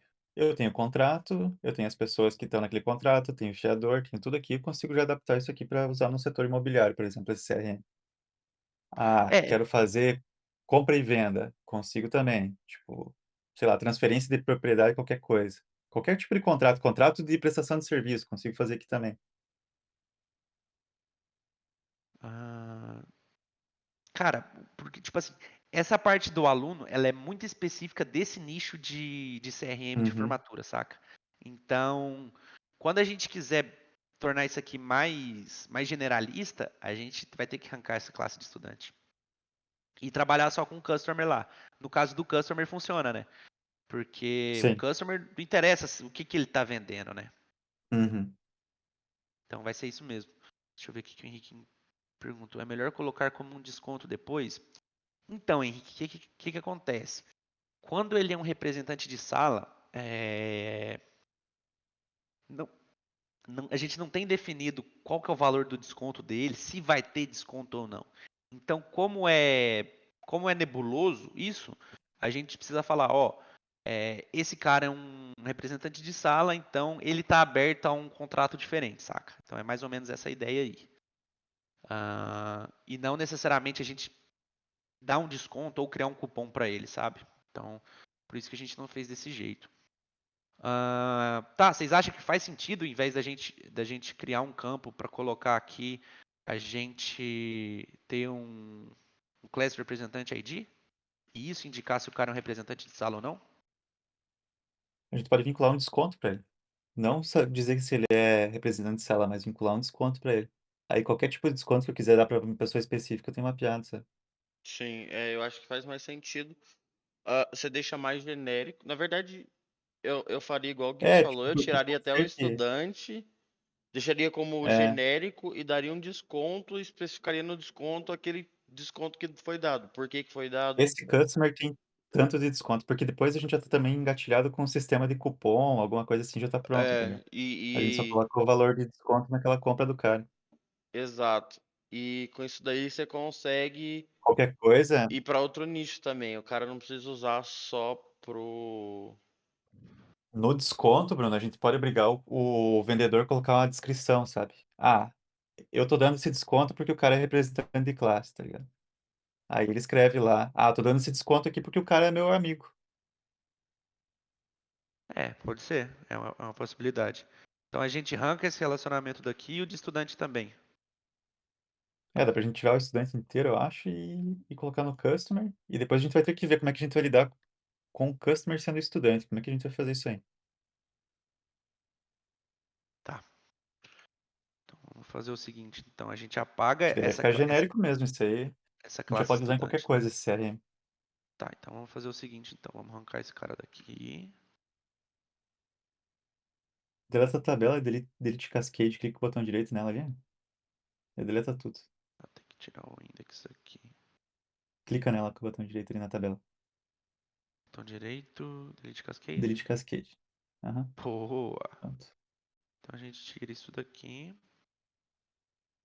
E salva isso aí, pelo amor de Deus. Boa. E aí a gente pode criar um customer type, o que vocês acham? E aí a gente faz tratativa diferente, a gente pode ter N tipos diferentes de customer. Faz sentido?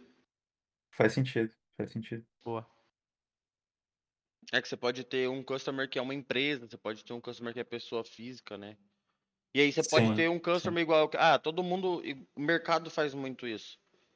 PDV de mercado, geralmente, a hora que os caras vão passar uma compra lá, eles têm um cliente só que é tipo cliente final, tá ligado? E passa tudo nesse cliente.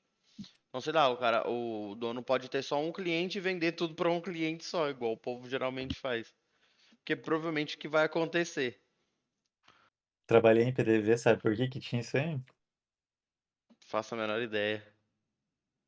Porque ninguém sabia mexer naqueles bancos de dados, porque era um bagulho complexo pra caramba que foi feito há 30 anos atrás. E era obrigatório ter um cliente. Aí os caras criaram um cliente um lá chumbado e sempre chama esse cliente e deu. Na verdade, no coisa lá, acho que nem tem como editar nos frente de caixa ali, você não tem como trocar o cliente, tá ligado? Só se ele vai fazer compra parcelada ou com cheque, eu acho que é, se não me engano. Mas Eu acho que geralmente é se você chumbado, tiver, cara. eu acho que se você tiver notinha, ele cria lá um cliente pra você. Mas daí você tem que ir lá conversar com o administrador ou com o dono com o dono não, com o gerente do mercado, pra você gerar a notinha, tá ligado? Você não consegue fazer na frente do caixa. Ele tem que passar o cartão dele e tal. Tem tudo isso aí. Aqui no mercado aqui perto de casa, ele tem isso mesmo, tipo, o gerente tem que descer, ir lá botar o cartãozinho, ler o cartãozinho pra poder fazer a notinha, é bem isso daí mesmo. Tá, então a gente Cara, que duplica esse doideira, hein? cara aqui. E aí, o que eu vou fazer, galera? Então, como antes a gente tinha lá no contrato especificando Não faltou coisa no index ali? Deletei snoop. Faltou, Pedro, faltou sim. Boa. Deleted at snu. Beleza. E E aí, o que a gente a pode form key tá com fazer aqui, ó? template também. Ah,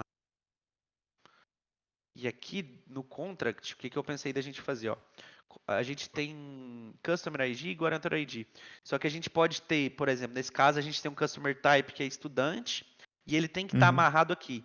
E aí eu tiro essas amarrações daqui e eu crio um Billing Contract Customers, todos os envolvidos lá. E aí a gente sabe qual que é a flag daquele cara, se ele é um.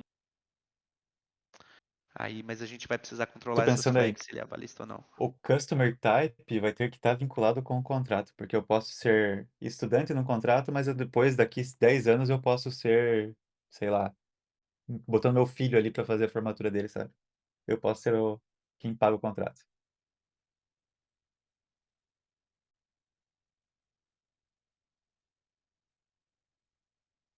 Entendeu ou não? Tá me ouvindo? Entendi. Entendi. O Customer Type não está amarrado no Customer diretamente. Entendi, boa, Ele Gibbs. tem que ter o contrato Mas também. no. Exato. Então, aqui eu arranco esses relacionamentos daqui. Então, aqui eu vou chavear diferente. Ah, Pode ser um Contract Customer Type, que daí é vários, um customer para vários Deixa eu ver. Contract Customer Type e vários contratos para esse customer, tá Ô, ligado? Daí a Bruno, gente não sabe que esquece de todos quando os. você for mexer se for mostrar uma tabela, não esquece de dar zoom, não, tá? Porque na Você sua vai tela fazendo aí fica rápido, bom, a tua mas tela é na gigante. live fica Na pequenininho. live, né? Tá, vê se É. melhorou aí. O que que eu vou fazer aqui agora então? Com a sacada do Mestre Gibbs. Ahn, Aqui eu vou ter uma tabela que vai ser Agora ficou bom. Billing Contract Customers. Já muda primeiro key aí. Ahn, Não, coloca assim, é, Contract Customer Types. Porque é o tipo que ele vai ser naquele. Naquele contrato, né? Boa. Billing Tira, Contract tira, Customer Primeiro Types. key. não, tira o billing também. Coloca Contract Customer Types. Já tá primeiro key, copia. Copia esse nome e coloca na primeira key.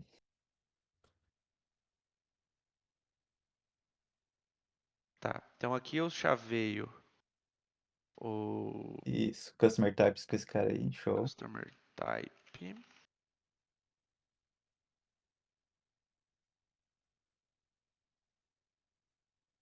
Eu chaveio o meu Customer.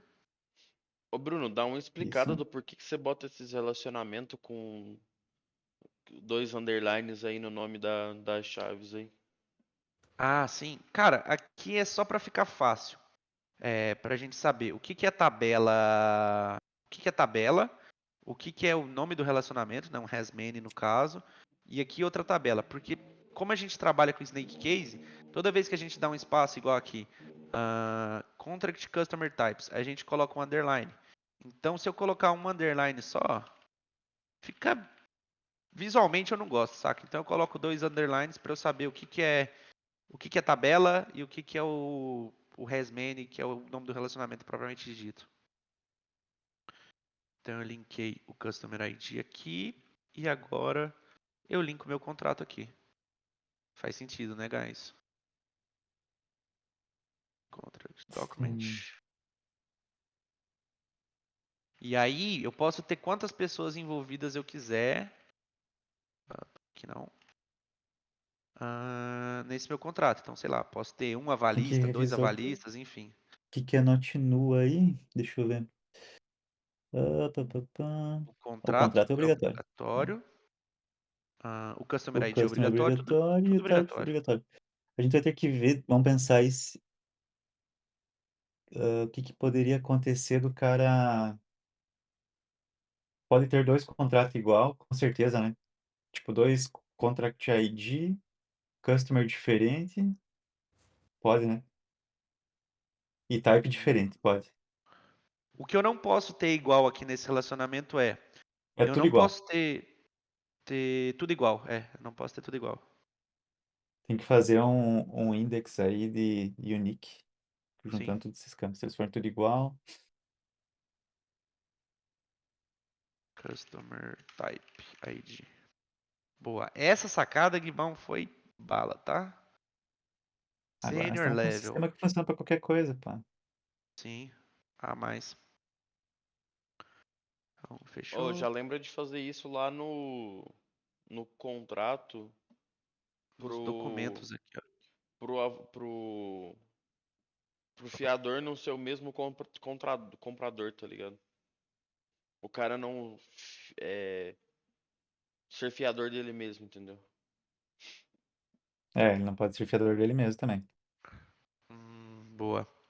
Aqui, ó, deixa eu pensar. O que não pode acontecer? O mesmo cara tá em tipos diferentes no mesmo contrato. Isso. Então, eu tenho que criar um index. Que esse cara é único. No billing contract Você junta os customer. três, né? Não pode ser os três igual, Na verdade, eu porque nunca vou poder ter um customer com role diferente nesse contrato. O cara não pode ser avalista e estudante ao mesmo tempo. Na verdade, pode. Vamos pensar que a gente no está mesmo pensando no. contrato não. No mesmo contrato pode, porque vamos supor, Pode também, é. eu sou aluno desse contrato, Uhum. mas eu que vou pagar, tipo, tô fazendo formatura de faculdade, então eu faço os dois, eu sou os dois, posso. Eu não posso ter a mesma role nesse contrato só, ele não pode ser duplicada a role dele, é isso. Billing Contract Customer Type, é isso mesmo. Então, para esse Billing Contract ID, para esse Isso aí talvez Customer depois, na hora ID, que a gente for desenvolver, a gente vai pensar de uma outra maneira e talvez mude isso aí, provavelmente. Mas já tem uma ideia legal aí, tá bom. boa. Apliquei esse cara para É... E o desconto a gente colocou já? Não lembro? Não, desconto A ainda gente não. pagou tudo. Ainda não. Não vamos É, esquecer aí. O pessoal mandando no chat aqui. boa. E aqui o Deleted Edges no top. Essa parte do desconto, cara, ainda tá meio nebulosa. Se a gente vai controlar, igual a gente tinha conversado, o valor de álbum que o cara pode dar ou não. Então, Eu faria aquilo lá, tipo, não sei, no vínculo do cara, do contrato com o customer, alguma coisa assim, eu colocaria se tem desconto ou não. Pode ser, é, tipo, colocaria, ele tem desconto nesse contrato aqui, e daí obrigava o cara a escrever o motivo, tipo, um reason lá, sabe? O vendedor tem que escrever, por que que você tá dando desconto pra esse cara? Mas pode ser um texto escrito, não tem problema, mas obriga a isso. colocar aqui Esse é o, discount amount, é, sei lá, percentage. Pá, bota pá, um valor pá. fixo, eu acho. Acho que para ser mais simples, sabe? Pode ser que não seja percentual. O vendedor, vou te dar R$ 100 de desconto aqui, pô, mais fácil. Aí ele calcula o percentual ele mesmo e depois ele coloca. Ou a gente pode eh, fazer o tipo também e o cara poder escolher, mas eu acho que é melhor a gente fazer por enquanto simples.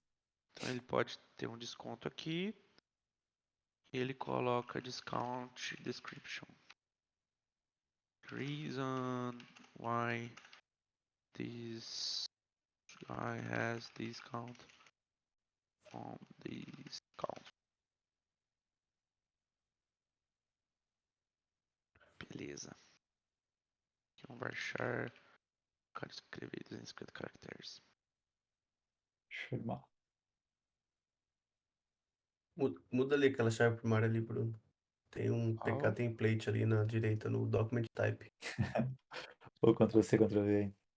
F, Ctrl+C, Ctrl+V, come. Ali, ó. Depois a Customer, gente vai ter que customer passar. type. Na direita. Document É. type. Coloca underline CP aí na busca. Acho que ele não acha, ele só acha o nome completo. Essa busca é uma desgraça. Template. PK template CP que achou. Boa. Customer types. Era por isso que tava coisado. Não era document types. Boa. Fechou.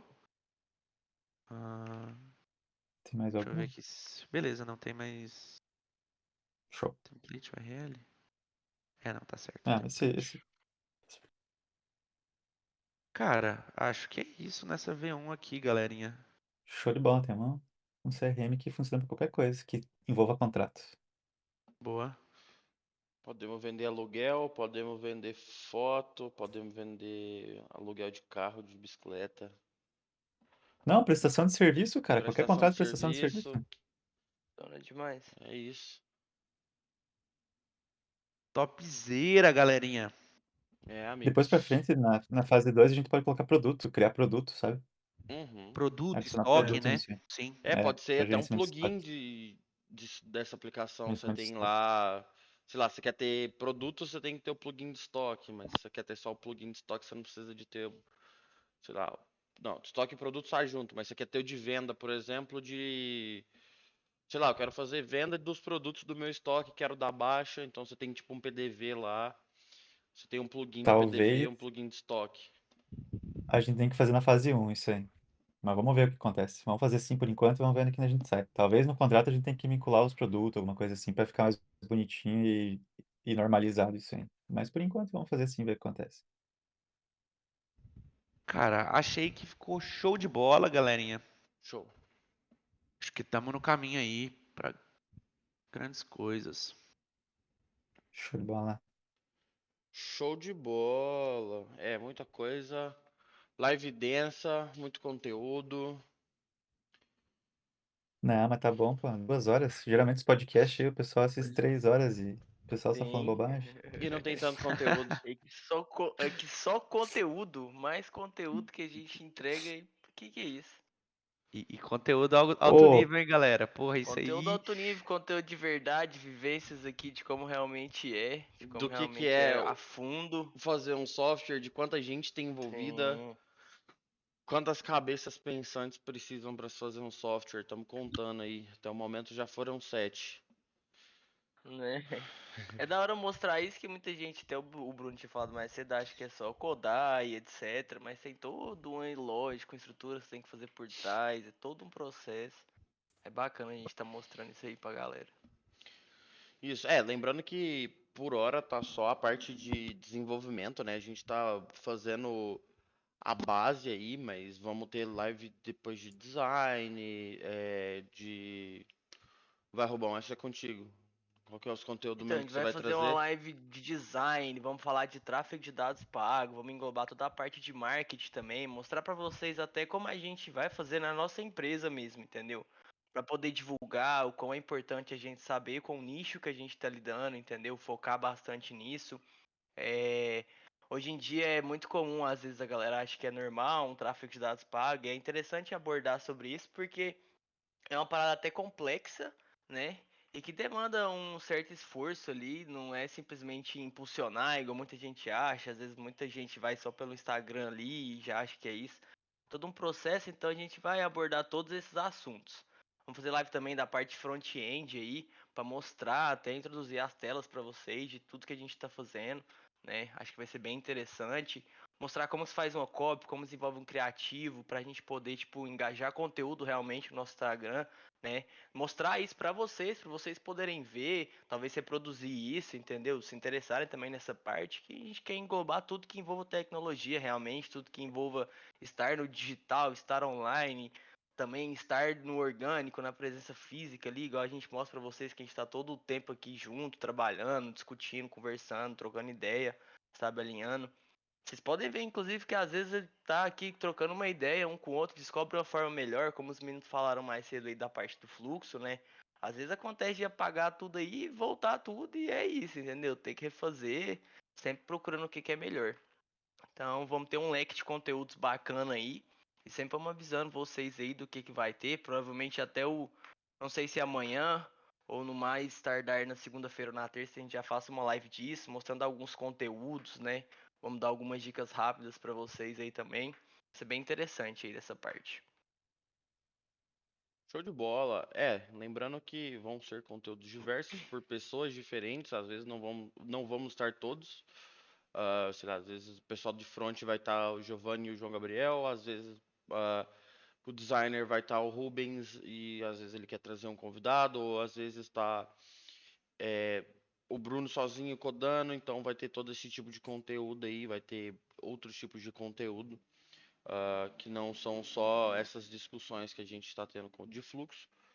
E assim, a gente está mostrando uma realidade de como é como é pensar um produto, como é organizar tudo isso daí, né? Então isso é bem bacana. Show! Fechamos por hoje. Tem alguma coisa para falar, Gibbs? Você que vai mexer com front aí. Tem. Ah, eu não sei, a gente tá mexendo no Figma agora, provavelmente a gente já tem essas telas prontas amanhã, depois de amanhã. A gente precisa validar também qual parte que a gente vai começar, provavelmente a gente comece com essa parte de cadastrar o tenant, criar o tenant aqui e tal, esse login do admin também ali, provavelmente a gente começa por essa parte, a gente vai fazer isso ali.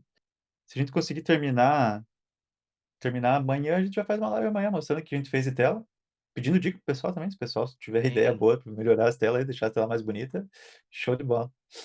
Eu vou ver se, não sei, mostra uma coisa de código também. Não sei se mostra o código também. Eu acho que a gente vai focar primeiro nas telas, faz o Figma, depois a gente mostra o código, como é que a gente está fazendo, o que que a gente está inventando para ficar mais dinâmico possível e mais rápido de desenvolver essa aplicação.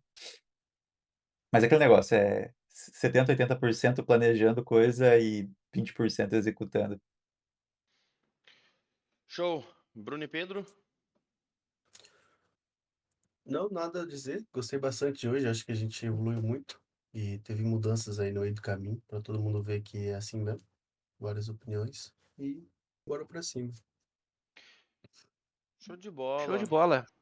Então, Queria só agradecer o pessoal aí que assistiu a live, que acompanhou a gente, que tá apoiando a gente aí nesse começo, né?